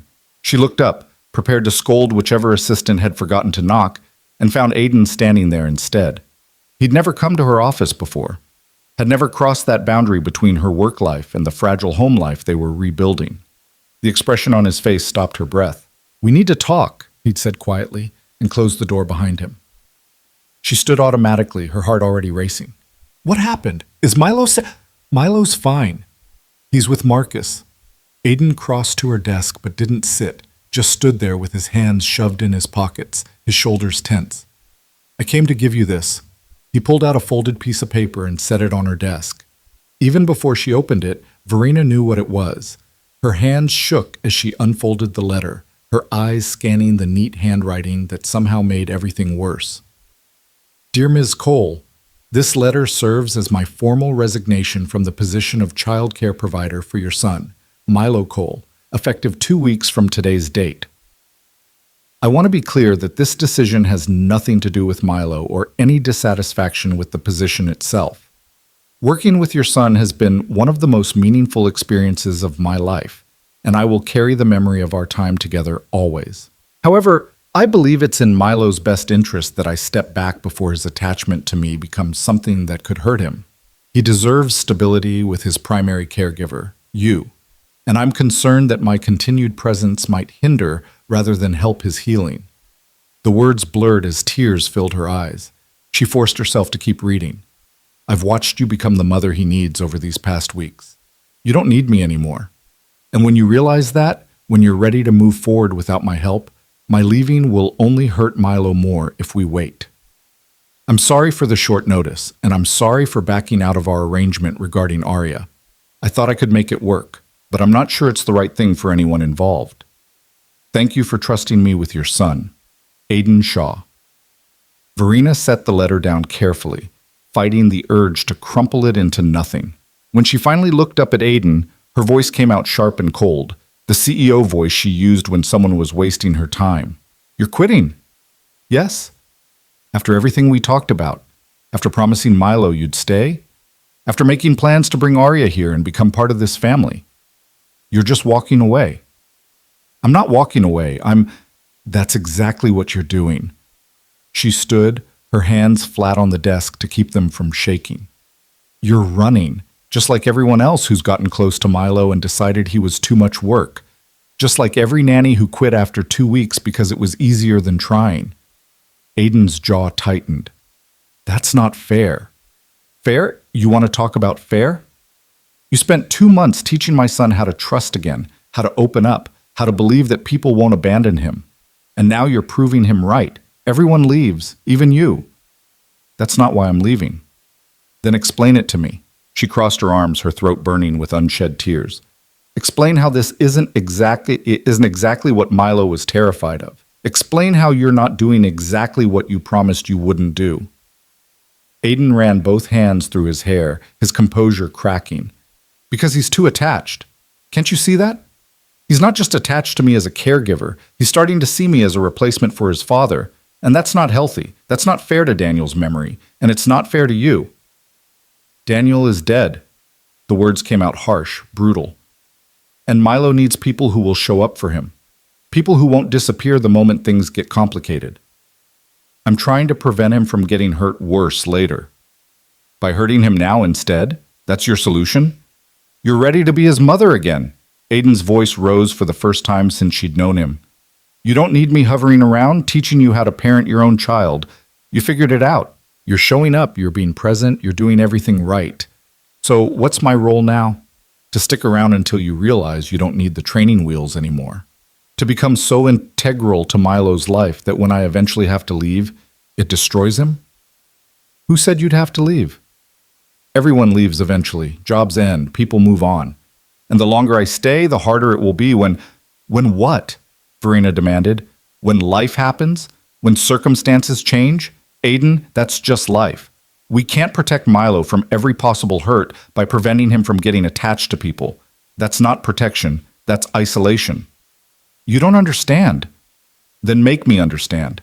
Because from where I'm standing, this looks like a man who's terrified of commitment, who'd rather quit than risk being part of something real. The accusation hung in the air between them. Aiden's expression shifted, hurt flashing across his face before he locked it down. You think this is about me being scared? I think this is about you doing to Arya what I did to Milo, keeping yourself at a distance because it feels safer than risking more loss. Verena's voice softened despite her anger. You told me I was hiding behind work, but you're hiding behind sacrifice. Convincing yourself that leaving is noble when really it's just easier than staying and seeing what we could build together. That's not... Aiden stopped, closing his eyes. When he opened them again, they were bright with unshed tears. My wife left because I wasn't enough, because I couldn't provide the life she wanted, couldn't be the man she needed. She chose her own freedom over our daughter, and I've spent 3 years trying to become someone who deserves Arya, someone who won't fail her the way I failed her mother. You didn't fail anyone. I did, and I see that same pattern starting here. Milo getting attached to me because his real parent isn't available. Me stepping into a role that isn't mine to fill. And eventually, you're going to realize that you don't need me. That you're better off without the complication of having your employee's kid living in your house, without the weird dynamic of me being somewhere between staff and family. And when that happens, when you're ready to move forward, I can't... His voice broke. I can't go through being left again. I can't watch another person I care about decide I'm not worth keeping. The admission stripped away Verena's anger, leaving only aching understanding. She walked around her desk slowly, stopping a few feet from him. Is that what you think? That I'd eventually decide you weren't worth keeping? People always do. I'm not people, and this isn't your marriage. She chose her next words carefully, knowing they could either heal or hurt. Aiden, you saved my son. You saved me. You walked into our disaster of a life and showed us what it looked like to be whole again. And I'm not going to wake up one day and decide that's not valuable. I'm not going to decide you're disposable. You can't know that. You're right. I can't promise that life won't change, that circumstances won't evolve, that everything will stay exactly as it is right now. But I can promise that I want you here, not as an employee, not as a convenience, but as someone who matters, someone who belongs. Aiden shook his head, his jaw working. Milo deserves better than someone who's just trying to fill the hole his father left. Milo deserves people who love him, and you love him. I've watched you with him every single day for 2 months. That's not duty or professional obligation. That's genuine care. And yes, he's attached to you, but that's not unhealthy. That's what healing looks like. He's learning to trust again, to open his heart again, to believe that good people exist who won't hurt him. Until I have to leave and prove him wrong. Why do you have to leave? Verena moved closer, close enough to see the pain etched in every line of his face. I offered you a permanent position, a home for you and Arya, a place in our family. The only person insisting you have to leave is you. Because I don't belong here. Look at this place. He gestured broadly at her office, at the expensive furniture and the Manhattan skyline beyond the windows. Look at your life. You're a billionaire CEO. I'm a guy who drives a car held together with duct tape and hope. Our worlds don't overlap. They collided temporarily because you needed help and I needed money, but that doesn't make us family. Money doesn't make family. Love makes family. Showing up makes family. And you've been doing that every single day. She paused, her throat tight. But I can't force you to stay if you're determined to leave. I can't make you believe you're worth keeping if you've already decided you're not. So if this is really what you want, if you really think leaving is what's best, then I won't fight you. She picked up the resignation letter, held it between them like evidence. But before you walk out that door, I need you to understand something. This will hurt Milo. Not eventually, not hypothetically, immediately and deeply. He will see this as abandonment, as proof that he's too broken to love, too difficult to keep. And no amount of explanation or gentle transition will change that, because kids his age think in absolutes. You're either here or you're not. You either keep your promises or you don't. Aiden's hands clenched into fists at his sides. I know. Do you? Because you're so busy trying to protect him from hypothetical future pain that you're about to cause him very real present pain. You're doing exactly what you're afraid of. You're leaving him. I'm trying to do the right thing. The right thing is staying. The right thing is fighting for this, even when it's scary. The right thing is believing that you deserve to be part of something good instead of running the moment it gets real. She took a breath, steadying herself. But you have to choose that, Aiden. I can't choose it for you. She held out the letter. He stared at it like it might catch fire, his chest rising and falling with shallow breaths. I need to think, he said finally, his voice rough. Then think. But think about what Milo actually needs, not what your fear is telling you he needs. Think about Arya and what kind of life you actually want to build for her. Think about whether you're protecting anyone or just protecting yourself. He took the letter back, folding it carefully, and put it in his pocket. Then he turned and walked out of her office without another word. Verena sank back into her chair the moment the door closed, pressing her palms against her eyes. She'd handled that badly. Too harsh, too aggressive, too much CEO and not enough human. But God, watching him prepare to walk away, watching him sabotage the best thing that had happened to any of them, it had made her angry in a way she hadn't felt in years. Angry at him for being scared. Angry at herself for not seeing it sooner. Angry at his ex-wife for breaking him so thoroughly that he couldn't recognize love when it was offered freely. Her phone buzzed. Marcus.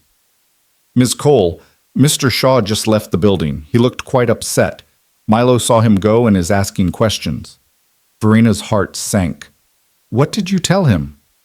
That Mr. Shaw had an errand to run and would be back soon, but I'm not certain that was the truth. It wasn't. He quit, Marcus. He resigned. The silence on the other end spoke volumes. Then, what would you like me to do? Nothing yet. Let me handle Milo. Just make sure he's okay until I get home. Of course. The drive back to the mansion felt endless. Verena's mind churned through everything Aiden had said, everything she'd said back, trying to find the moment where it all went wrong. Maybe she'd pushed too hard, offered too much too fast. Maybe he was right. Maybe she was trying to replace Daniel with someone safer, Someone who wouldn't leave through death because she could control the relationship through employment. Or maybe Aiden was running from the first real connection he'd had since his marriage fell apart, and she'd just watched him go instead of fighting harder. She found Milo in the playroom, building a structure that looked like a fortress. Tall walls, one entrance, everything designed to keep threats out. He didn't look up when she entered. "Hey, sweetheart." She sat on the floor near him, not too close. "Can we talk?" "Where's Aiden?" "He had to leave early today. He needed some time to think about things." "What things?" Verena chose honesty the way Aiden would have. Some grown-up things that are confusing. Things about jobs and families and where people belong.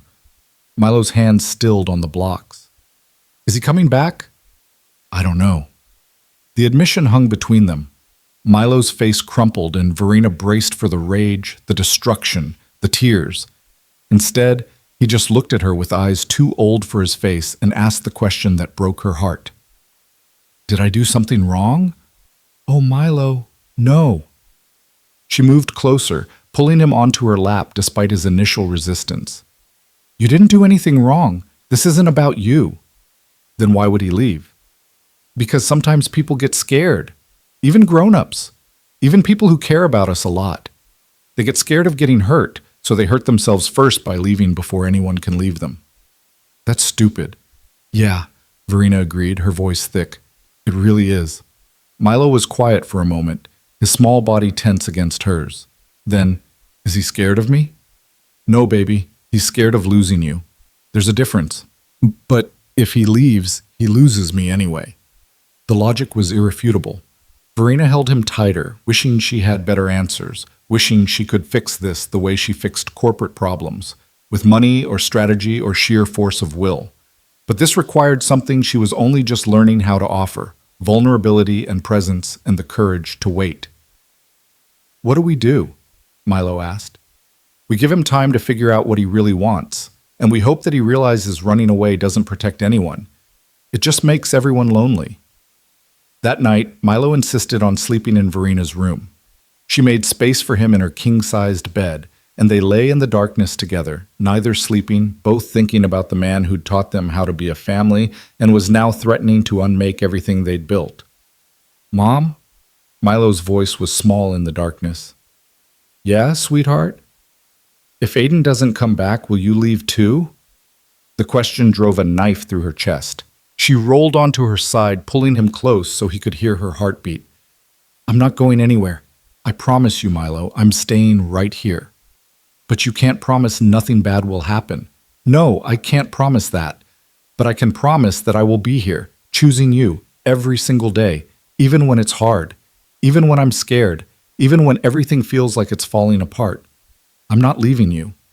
Milo nodded against her chest, and eventually his breathing evened out into sleep. But Verena lay awake for hours staring at the ceiling, replaying every conversation she'd had with Aiden, searching for the words that would have made him stay. 2 days passed with no word. Aiden didn't call, didn't text, didn't show up at the mansion. Marcus fielded questions from Milo with gentle deflections, but even he was starting to look worried. Verena threw herself into work as a distraction, taking meetings she normally would have delegated, reviewing contracts that didn't need her attention. But every few hours she'd check her phone, hoping for a message that never came. On the third day, her assistant knocked on her office door. "Miss Cole? There's someone here to see you. He doesn't have an appointment, but he says it's urgent." Her heart leaped. "Send him in." But it wasn't Aiden who walked through her door. It was an older man, probably in his late 60s, with kind eyes and Aiden's same cheekbones. "Miss Cole?" He extended a hand. "I'm Thomas Shaw, Aiden's father. I hope you don't mind me dropping by unannounced." Verena shook his hand, confused. "Of course not. Please, sit. Is everything all right? Is Aiden?" "Aiden's fine. Physically." Thomas settled into the chair across from her desk. "But he's been staying with me the past few days, and I can see he's tearing himself apart over whatever happened between you two. He told you about the resignation. He told me he quit a job he loved because he was scared of screwing it up, which, if you know my son at all, is exactly what he does. He'd rather destroy something good on his own terms than wait for it to fall apart naturally." Thomas leaned forward, his expression earnest. "I came here because I needed to know something. Did you mean it? Mean what? The offer to make him part of your family, to bring Arya into your home, to give him a place that wasn't temporary. Thomas's eyes were sharp despite their kindness. Or was that something you said in the moment because it seemed like the right thing to say? Verena met his gaze steadily. I meant every word. Even though he's not Milo's father, even though he's just some guy you hired 2 months ago. He's not just some guy. He's the person who saved my son when I couldn't, who taught me how to be present again, who became family, not because of blood or obligation, but because he showed up every single day and chose to care. Her voice cracked slightly. So yes, I meant it, all of it. Thomas nodded slowly, something like approval in his expression. Aiden's first wife, Arya's mother. She left because she wanted a bigger life than what he could provide. She wanted wealth and excitement and freedom from responsibility. And when she walked away from their daughter without looking back, it broke something in him, made him believe he wasn't enough, that no one would ever choose to stay with him. I'm not his ex-wife. I know. But he doesn't know that yet. Not really. Not deep down where it matters. Thomas stood, pulling something from his pocket. He doesn't know I'm here. Doesn't know I came to see if you were real or just another dream he'd convinced himself he didn't deserve. He held out a folded piece of paper, the same resignation letter Aiden had given her 3 days ago. But this version was torn. Not neatly, but violently, ripped into quarters and then taped back together with shaking hands. I found this in his trash can last night, Thomas said quietly. He tore it up. Then he taped it back together. Then he tore it up again. He's been doing that for 3 days, trying to decide if he made the right choice or the worst mistake of his life. Verena took the letter carefully, feeling the weight of all that indecision. What does he want me to do? He wants you to fight for him. But he's too scared to ask, too convinced he's not worth fighting for. So he's waiting to see if you'll give up or keep trying. Thomas moved toward the door, then paused. My son is one of the best men I know. He'd give his last dollar to someone in need, sacrifice his own happiness for people he loves. But he's terrible at believing people could love him the same way. Show him he's wrong. Don't let him run. After Thomas left, Verena sat with the taped-together letter for a long time. Then she picked up her phone and made a call she should have made days ago. That evening, she drove to the address Thomas had quietly provided. A small house in a suburb 40 minutes from the city, with a neat lawn and a rusted basketball hoop in the driveway. Aiden's Honda sat in front of the garage, and through the living room window, she could see him sitting on the couch, Arya curled against his side. Verena sat in her car for 5 minutes, gathering courage. Then she walked up the path and knocked. Aiden answered the door, his eyes widening in shock.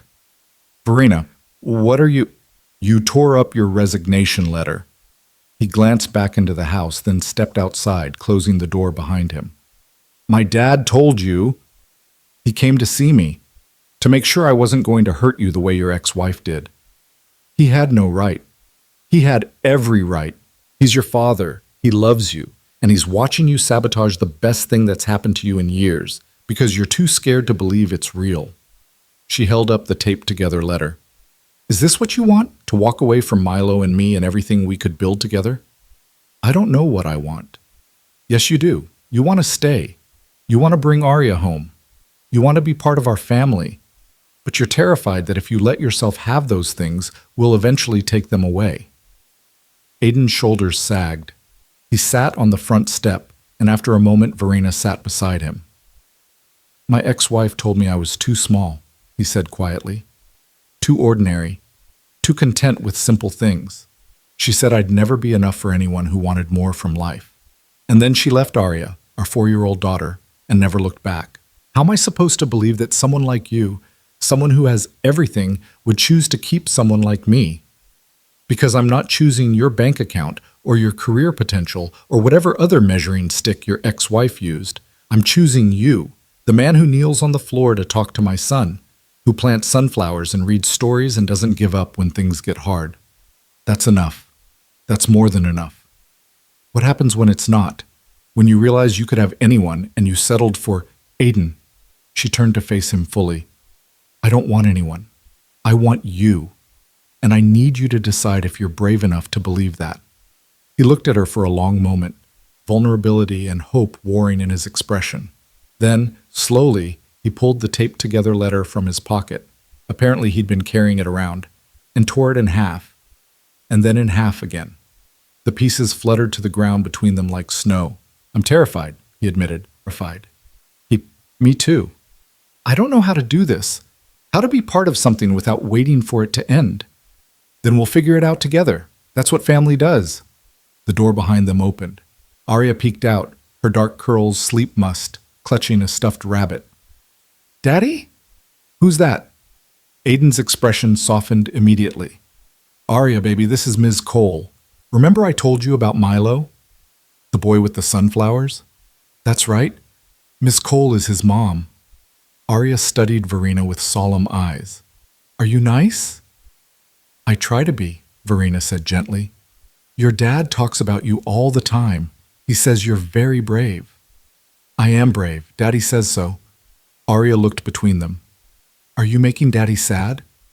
Grandpa said someone made him sad. No, sweetheart. I'm trying to make him happy, but sometimes grown-ups make things more complicated than they need to be. Arya considered this. Then she walked over and took Verena's hand. You should come inside. It's cold, and we have cookies. Verena looked at Aiden, who nodded slowly. She let this tiny, brave girl lead her into the house where Aiden had been hiding from Hope, and she thought maybe this was what healing looked like. Not grand gestures or perfect words, but small moments of choosing connection over fear. They sat in Thomas's living room, eating store-brand cookies while Arya chatted about her preschool and her friends, and the flowers she wanted to plant when she lived with Daddy again. Aiden was quiet, watching Verena interact with his daughter with an expression that was equal parts wonder and terror. When Arya finally fell asleep against Aiden's side, Thomas appeared from wherever he'd been tactfully hiding. I'll put her to bed. You two talk. After he carried Arya down the hall, Verena turned to Aiden. She's wonderful. She's everything. His voice was thick with emotion. And I've been trying so hard to build a life she deserves that I almost walked away from the best opportunity I've ever had. So don't walk away. Come home. Bring her home. Let us be your family. Just like that? Just like that. Verena reached across the space between them and took his hand. I know you're scared. I know you've been hurt. But Aiden, so have I. So has Milo. And we're all choosing to try again anyway. That's what courage is. Not the absence of fear, but doing it scared. He squeezed her hand, his thumb brushing across her knuckles. If I do this, if I bring Arya into your home and we try to make this work, I need you to promise me something. Anything. Promise me that if it doesn't work out, if 6 months from now or a year from now we realize this was a mistake, you'll tell me honestly.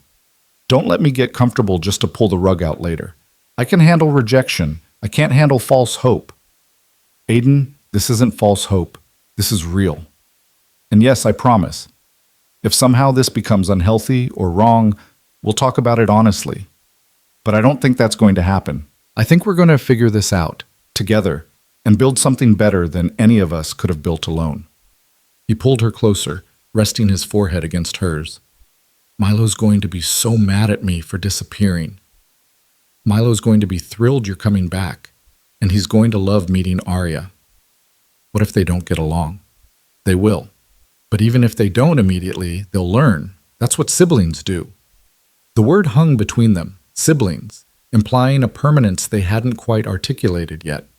Aiden pulled back to look at her, something shifting in his expression. You really see this working? All of us under one roof, trying to be a family? I really do. And I think you do too. Or you wouldn't have taped that letter back together 50 times. He laughed, the sound rough but genuine. You're right, I'm an idiot. You're scared. There's a difference. I'm both. Then be both. But be both while staying, not while running away. He nodded slowly, and she could see him making the decision, choosing courage over comfort. Okay, yeah, let's do this. Let's try. She pulled him into a hug, feeling his arms come around her, and thought about how strange and unexpected this all was. Two broken people and two hurting children trying to build something whole from their collective pieces. It shouldn't work. By any reasonable measure, it was too fast, too complicated, too many variables. But sometimes the best things didn't make sense on paper. Sometimes they just made sense in the heart. They drove back to the mansion together the next morning, Aiden following Verina's car in his rattling Honda with Arya strapped into her booster seat in the back, clutching her stuffed rabbit and asking questions about everything. Thomas had helped pack 2 suitcases the night before, enough clothes and toys to last until they could retrieve the rest of Arya's things, and had hugged his son at the door with tears in his eyes and instructions to stop being so afraid of happiness. Verina had barely slept, her mind churning through logistics and possibilities and the sheer enormity of what they were about to do. She'd called Marcus at 11 p.m. to warn him they'd have a new permanent resident by morning, and to his credit, he'd simply asked what Arya's favorite breakfast food was and whether she had any allergies. By the time they pulled into the circular driveway at 8:15, the suite in the family wing was ready. The kitchen was stocked with child-friendly foods, and Marcus had even found a small step stool for the bathroom sink. Milo was waiting on the front steps, having stationed himself there since dawn, according to Marcus. The moment Verina's car stopped, he was running toward it, his face a mixture of hope and fear that broke her heart. "Mom, is Aiden?" He stopped short when he saw the Honda pulling in behind them, his eyes going wide. "He came back." "He came back," Verina confirmed, crouching down to his level. "And he brought someone very special with him." Aiden emerged from the Honda, moving to open the back door. Arya climbed out carefully, her rabbit clutched to her chest, her eyes huge as she took in the mansion. She was smaller than Verina had expected from the FaceTime calls, delicate-looking with Aiden's dark curls and a dusting of freckles across her nose. Milo approached slowly, suddenly shy. "Hi, I'm Milo." "I know, you're the sunflower boy." Arya's voice was soft but clear. "I'm Arya. This is Mr. Hopscotch." She held up the rabbit. "He's very brave, so I don't have to be scared all the time." "That's smart. Do you want to see the actual sunflowers? They're in the back garden. They're almost as tall as me now." Arya looked up at Aiden, who nodded encouragingly. She took a tentative step toward Milo, then another, and then suddenly they were walking toward the house together, Milo chattering about the garden and the playroom and all the things they could build, while Arya listened with solemn attention. Verina and Aiden stood by the cars, watching them disappear through the front door. "That went better than I expected," Aiden said quietly. "Kids are resilient. They want connection. They just need permission to reach for it." "Is that what we're doing? Reaching for connection?" She turned to look at him, this man who'd become essential without her quite noticing when it happened. "I think we already found it. Now we're just figuring out what to do with it." Marcus appeared in the doorway, his expression carefully neutral in the way that meant he was deeply pleased. "Mr. Shaw, welcome back. I've prepared the suite in the East Wing. 2 bedrooms as requested, and I took the liberty of adding some books to the smaller room that I thought Arya might enjoy. If the selection isn't appropriate, I can certainly— I'm sure it's perfect, Marcus, thank you." Aiden grabbed the suitcases from his trunk. "Should I— 2nd floor, east corridor, last door on the right. The children are already in the garden if you'd like to join them after you've settled in." They found Milo and Arya kneeling by the sunflower patch, Milo explaining in great detail about soil and water and how you had to be patient because plants grew slowly, but it was worth the wait. Arya listened with the kind of attention that suggested she was memorizing every word. "And this one," Milo pointed to the tallest sunflower, "this one's mine. I planted it first, but you can have your own if you want. We have extra seeds." "Can I really?" Arya's face lit up. "Daddy, can I plant a flower?" Aiden smiled, the tension finally leaving his shoulders. "Of course you can, baby. Milo's the expert. He'll teach you." They spent the morning in the garden, the 4 of them, planting 3 new sunflower seeds that Arya patted into place with intense concentration. Milo showed her how to water them without drowning them, how to measure their growth, how to talk to them so they'd grow strong. And Arya, who'd spent the past year in her grandfather's small apartment with no yard and no garden, absorbed every word like she'd been waiting her whole life for exactly this knowledge. Verina watched from a few feet away, her heart expanding with something she couldn't quite name. This was what she'd lost after Daniel died. This sense of wholeness, of family, of ordinary moments that mattered more than any business deal or board meeting. She'd thought it was gone forever, buried with her husband, but here it was, taking a different shape, built from broken pieces that somehow fit together better than the original ever had. "Mom, look!" Milo called. "Arya planted her seeds perfect on the first try. She's a natural." "That's wonderful, sweetheart." Verena moved closer, kneeling beside Arya. "What are you going to name your sunflower?" Arya considered this seriously. "Hope? Because Daddy says hope is what makes flowers grow even when it's dark." The simplicity of it, the unconscious wisdom, made Verena's throat tight. "That's a beautiful name." They went inside for lunch, the children chattering nonstop now that the initial shyness had worn off. Marcus had prepared grilled cheese sandwiches and fruit, and they ate in the kitchen rather than the formal dining room, the space feeling more like a home than it had in months. Afterward, Milo dragged Arya to the playroom to show her his block collection. Verena and Aiden followed at a distance, watching through the doorway as the children immediately began building something together, their heads bent close, already developing that unconscious synchronicity that suggested they'd be friends. "I can't believe this is real," Aiden said quietly. "Yesterday I was convinced I'd ruined everything. Today I'm standing in your home watching my daughter play with your son like they've known each other forever. Life changes fast. We just have to be brave enough to let it." He looked at her, something vulnerable in his expression. "I'm still scared." "Good. That means it matters." She took his hand, threading their fingers together. "Aiden, I need to tell you something. Something I should have said before."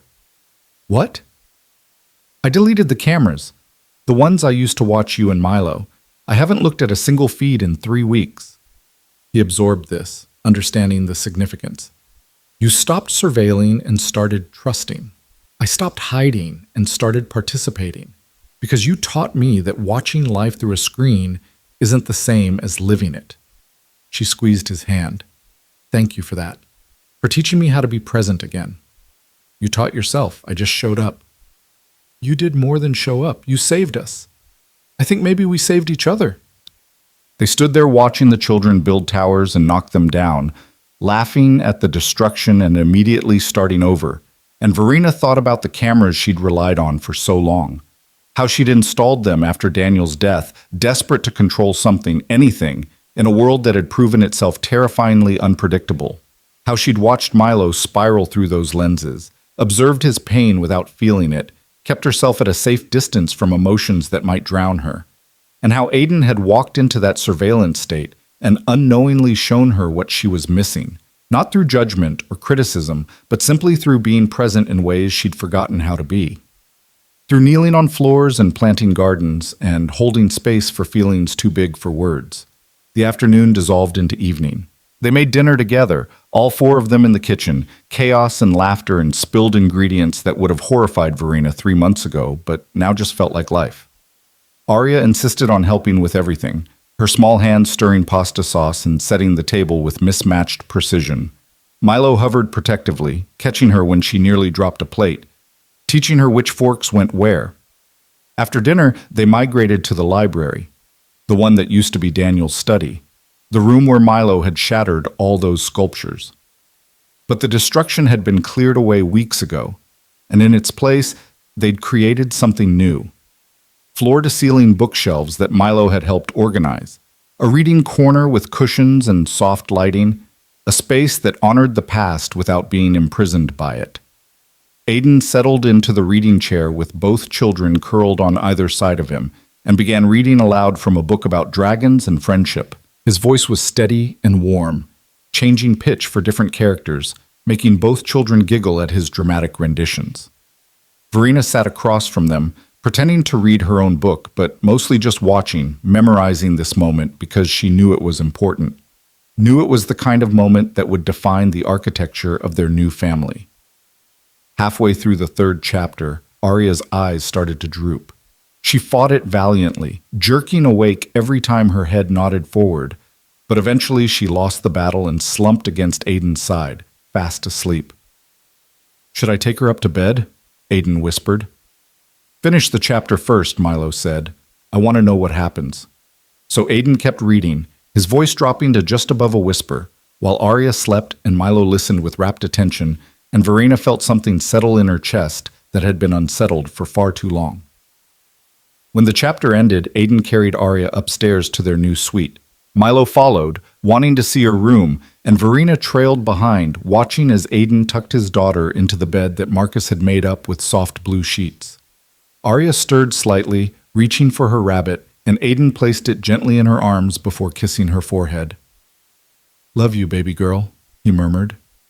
"Love you, Daddy," she mumbled, already drifting back to sleep. They stepped into the hallway, pulling the door mostly closed, and found Milo watching with an expression Verena couldn't quite read. "What is it, sweetheart?" she asked. "Nothing. He looked at Aiden. "I'm glad you came back. I thought you were gone forever." "I know, and I'm sorry I scared you. That wasn't fair." Aiden crouched down to Milo's level. "But I need you to understand something. I'm not going anywhere. This is my home now. You and your mom and Arya, you're my family. And family doesn't leave just because things get hard or scary." "You promise?" "I promise." Milo studied him for a long moment, then threw his arms around Aiden's neck in a fierce hug. "Okay, I believe you." Verena's vision blurred with tears as she watched them, this man and her son, healing each other in ways neither of them quite understood yet. When they finally pulled apart, Milo turned to her with a shy smile. "Can Aiden read me a story too? In my room?" "Of course he can. Go pick out a book." Milo ran off down the hall, and Aiden stood meeting Verena's eyes. "This is really happening, isn't it? We're really doing this. We're really doing this. I don't know how to be part of a family like this. With my ex-wife, it was always conditional, always dependent on what I could provide or achieve. This feels different, like I could fail every expectation, and you'd still want me here." "That's because love isn't about meeting expectations. It's about showing up imperfectly and being accepted anyway." She stepped closer, reaching up to cup his face. "You belong here, Aiden, not because of what you do for Milo or how well you perform your duties. You belong here because you're you, and we want you." He kissed her then, soft and tentative, a question more than a statement. She answered by kissing him back, her hands sliding into his hair, feeling 3 months of tension and fear and hope condensing into this single moment of connection. When they pulled apart, both breathing hard, Aiden rested his forehead against hers. "I'm still terrified." "Me too, but let's be terrified together." "Deal," Milo's voice called from his bedroom, impatient and excited. "Aiden, I picked 3 books, come on!" Aiden laughed, the sound lighter than Verena had ever heard it. "Duty calls." "Go, I'll be here when you're done." She went to her own room, changed into comfortable clothes, and tried to process everything that had happened in the past 24 hours.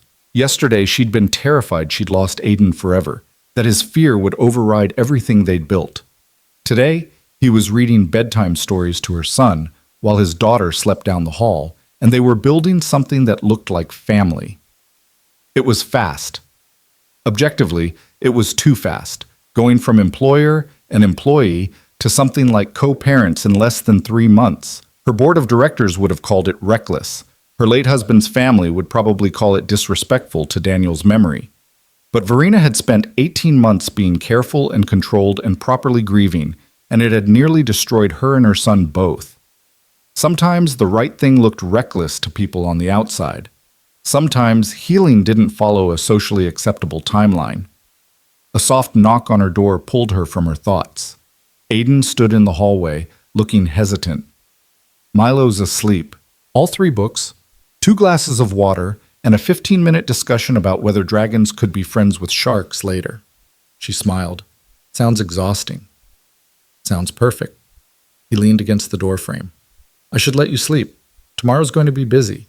We need to go back to my dad's and get the rest of Arya's things. And I should probably formally notify my landlord that I'm breaking my lease and—" "Aiden." "Yeah?" "Stop planning. Just for tonight. Stop thinking about logistics and tomorrow and everything that needs to happen. Just be here. Right now. With me." He stepped into her room, closing the door softly behind him. They sat on the edge of her bed, not touching, just existing in the same space. The silence stretched comfortable and warm between them. Can I ask you something? Verena said finally. Anything.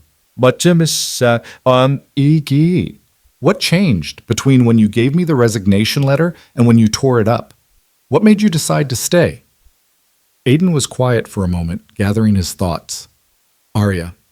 She asked me why I looked so sad and I didn't have a good answer. I tried to explain that sometimes grown-ups have to make hard choices, but she just looked at me with those big eyes and said, "Is the hard choice making you happy?" And I realized it wasn't. Walking away wasn't protecting anyone. It was just making all of us lonely and scared. Smart kid. The smartest. She gets it from her mother. He paused. Not her birth mother, but the mother she's going to have here. You. The words hit Verena like a physical force. Aiden, I can't replace... I'm not asking you to replace anyone. I'm asking if you're willing to help me raise her. To be a mother figure in her life the way I'm trying to be a father figure in Milo's. Not replacing Daniel, just adding to the family in a way that makes all of us more whole. Verena's hands shook slightly. I barely know how to mother my own child. How am I supposed to help raise yours? The same way I learned, by showing up and trying and failing and trying again, by loving imperfectly but consistently. He took her hand. We don't have to have all the answers right now. We just have to be willing to figure them out together. What if I mess it up? Then we'll fix it. That's what families do. They mess up and they fix it and they keep going. She leaned against his shoulder, letting herself take comfort in his solid presence. This is insane. You know that, right? A billionaire CEO and a single dad and 2 traumatized kids trying to build a family from scratch. This shouldn't work. Maybe it shouldn't, but it is. He kissed the top of her head. And I'm choosing to believe that sometimes the best things are the ones that don't make sense on paper. They talked for hours, curled up on her bed, mapping out possibilities and potential problems and everything in between. They discussed logistics, officially changing Aiden's employment status from nanny to something more like family manager, setting up college funds for both children, figuring out custody arrangements with Arya's grandfather who would want to remain involved.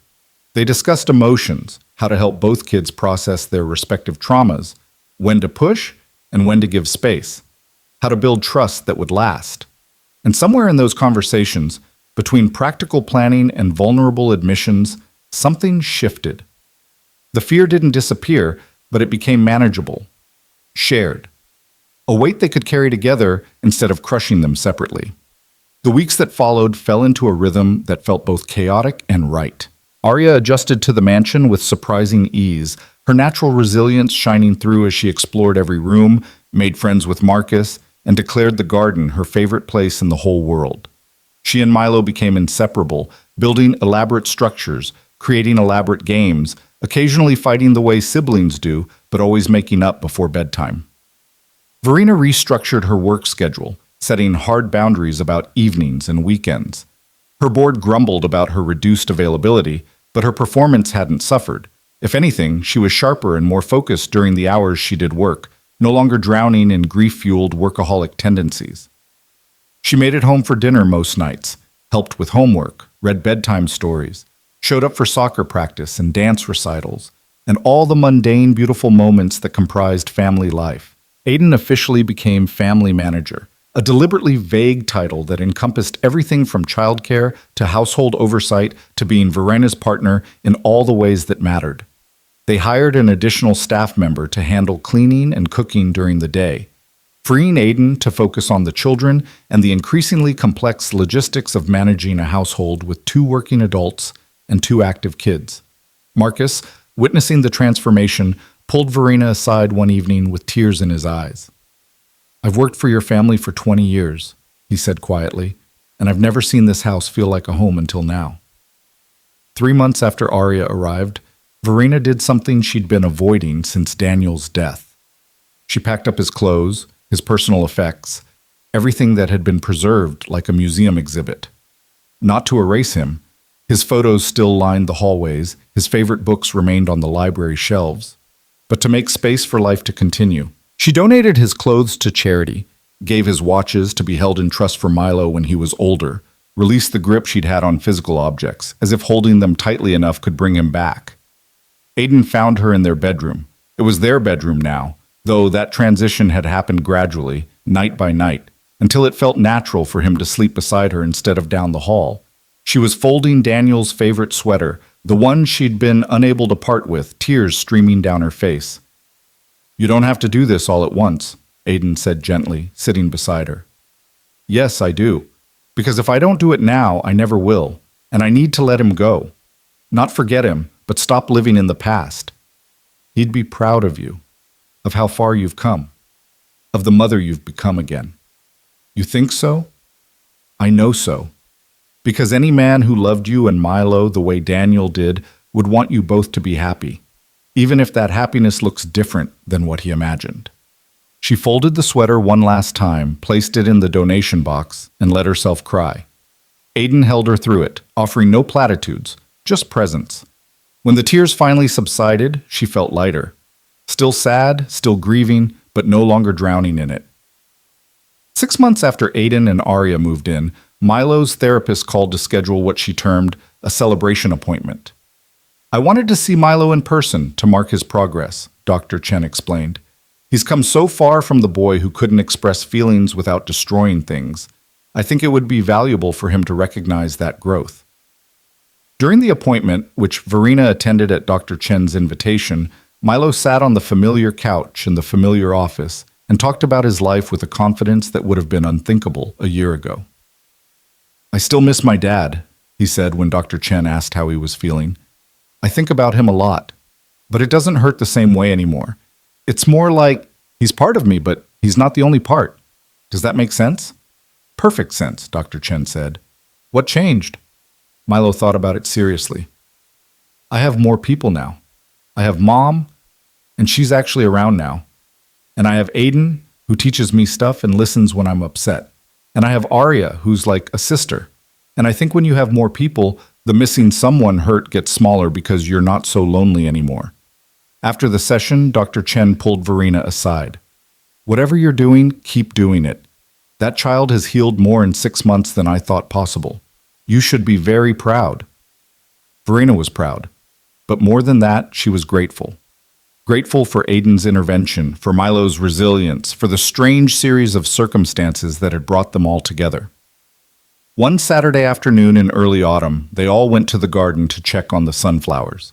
The original ones that Milo had planted had grown tall and strong, their faces turned toward the sun, their seeds beginning to form.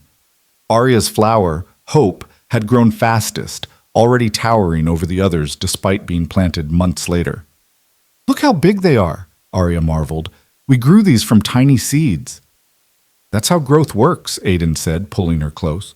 "Slow and patient, but worth the wait." Milo knelt by his original flower, running his hand along the stalk. "This one's special. This is the first one I planted with you, Aiden, before Arya came, before everything got better." "Should we save the seeds?" Verena asked. "Plant them again next year?" "Yeah, and we can plant even more. Make the whole garden full of sunflowers." Milo looked up at all of them, his mother, Aiden, Arya, and smiled that unguarded smile that still made Verena's heart ache with joy. "This can be our family tradition. Every year we plant more sunflowers and watch them grow."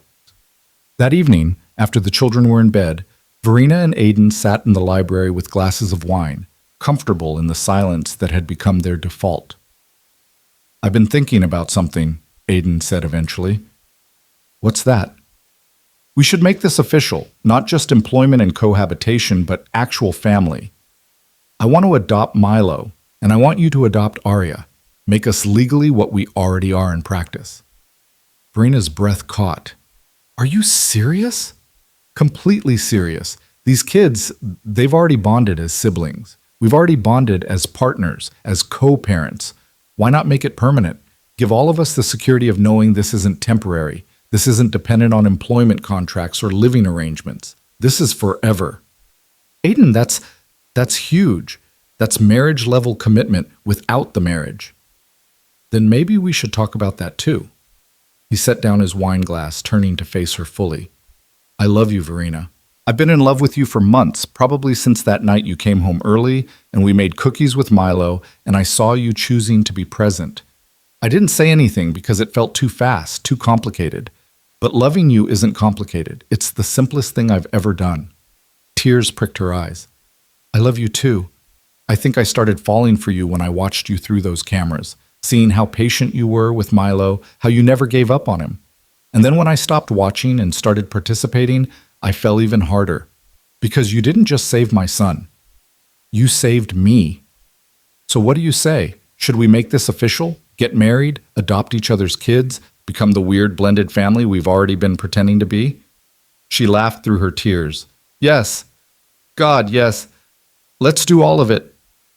He kissed her then, deep and sure, and Verena felt the last pieces of her broken heart knit together. Not perfectly. The scars from Daniel's death would always be there, part of her story, part of what had shaped her. But whole enough to love again, brave enough to build something new. They told the children the next morning over pancakes. Arya's specialty now, she insisted on helping every time. Both kids processed the news with the beautiful simplicity of the young. So Aiden would be my dad? Like, my actual dad? Milo asked. If you want that, Aiden said carefully, your dad, Daniel, will always be your father. The one who was there first, the one you remember. I can't replace him, but I'd like to be your dad too, if you'll have me. Milo looked at Verena, seeking permission. She nodded, tears already streaming down her face.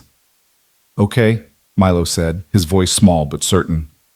Yeah, I want that. And Mom would be my mom? Arya looked between them. My real mom? I would love that more than anything, Verena said, pulling Arya onto her lap. If you want me to be. I do want that, because you already act like my mom. You help with my homework and you tuck me in and you make sure I eat vegetables even when I don't want to, Arya giggled. And you love me even when I'm grumpy, especially when you're grumpy. They spent the rest of the day in the garden, planting more sunflower seeds for next year's crop, talking about wedding plans and adoption paperwork, and all the mundane details that comprised building a life together. Marcus appeared at one point with champagne for the adults and sparkling cider for the children, and they toasted to new beginnings. The legal processes took months, background checks and home studies and endless paperwork that made Verena grateful for her lawyers. They married in the garden in early spring, a small ceremony with just family and close friends, the children serving as both flower girl and ring bearer. Milo gave Verena away with solemn pride, and Arya clung to Aiden's hand throughout the ceremony, her face split in a grin that never wavered. The adoptions were finalized that summer, both on the same day by design. Milo officially became Milo Coleshaw, and Arya became Arya Shaw Cole, their hyphenated names a testament to their blended origins. The judge who presided over the proceedings commented that in 20 years on the bench, she'd never seen a family so clearly meant to be together. That evening, as they celebrated with an elaborate dinner that the children had helped plan, Milo pulled out a folded piece of paper from his pocket. I made something, he announced, for all of us. He unfolded the paper, revealing a drawing that was more sophisticated than his early stick figures, but still charmingly childlike. 4 people standing in front of a house, surrounded by enormous sunflowers. Labels identified each figure: Mom, Dad, Milo, Arya. Look, Milo pointed to each figure in turn. It's our family, all of us, together. Verena's vision blurred as she studied the drawing. Not just the figures, but the details. The house that was clearly their mansion, the garden in the background, the sun shining overhead. But most importantly, the way all 4 figures held hands in an unbroken chain. It's perfect, she whispered. Can we frame it? It's just a drawing, Mom. It's not just a drawing, it's proof. Proof that families don't have to look a certain way to be real. That love can rebuild what loss tried to destroy. That sometimes the best things come from the broken pieces we thought could never be whole again. Aiden wrapped his arm around her shoulders, pulling her close while the children examined the drawing, debating where it should be hung. You know what the best part is? He murmured in her ear. What? This time next year, we'll look at this drawing and think about how young we all were. How much we've still grown since then. Because this isn't the end of the story. It's just the beginning. He was right, Verena realized. They weren't finished healing or growing or learning how to be a family. They'd probably make mistakes, have conflicts, struggle through hard times. But they'd do it together, with patience and love, and the kind of commitment that didn't run when things got difficult. She looked at her family, her husband, her son, her daughter, and felt a peace she hadn't known was possible. The cameras were long gone, deleted and forgotten, replaced by actual presence and participation. The walls she'd built around her grief had been dismantled brick by brick, revealing the woman underneath who was capable of loving again. And the man who'd started as a stranger, hired to care for her son when she couldn't, had become the center of everything that mattered. That night, after the children were asleep and the celebration had wound down, Verena stood in the garden alone, looking at the sunflowers silhouetted against the twilight sky. She thought about the morning Aidan had first arrived, how desperate and hopeless she'd been, how certain that nothing would ever be right again. She thought about the cameras she'd installed, the surveillance she'd relied on, the way she'd tried to control every variable while missing the most important truth, that healing required presence, not observation, that love required risk, not safety, that family was something you built through showing up, not something you could manufacture through perfect planning. Behind her, the house glowed with warm light, and through the windows she could see Aidan moving through rooms, checking locks, turning off lights, performing the small rituals of home. Her home. Their home. "Thank you," she whispered to the stars, to Daniel's memory, to whatever force had brought Aidan Shaw into their lives at exactly the moment they needed him most. The sunflowers rustled in the evening breeze, and Verena smiled. For the first time since losing her husband, she wasn't watching life through a screen. She was living it, messy and imperfect and absolutely real. And it was more beautiful than anything she could have planned. She turned and walked back toward the house, toward the light, toward her family waiting inside. The cameras were gone. The walls were down. And in their place was something infinitely better. Love, chosen daily. Family, built from broken pieces. Hope, growing tall like sunflowers, reaching for the sun. And it was enough. More than enough. It was everything.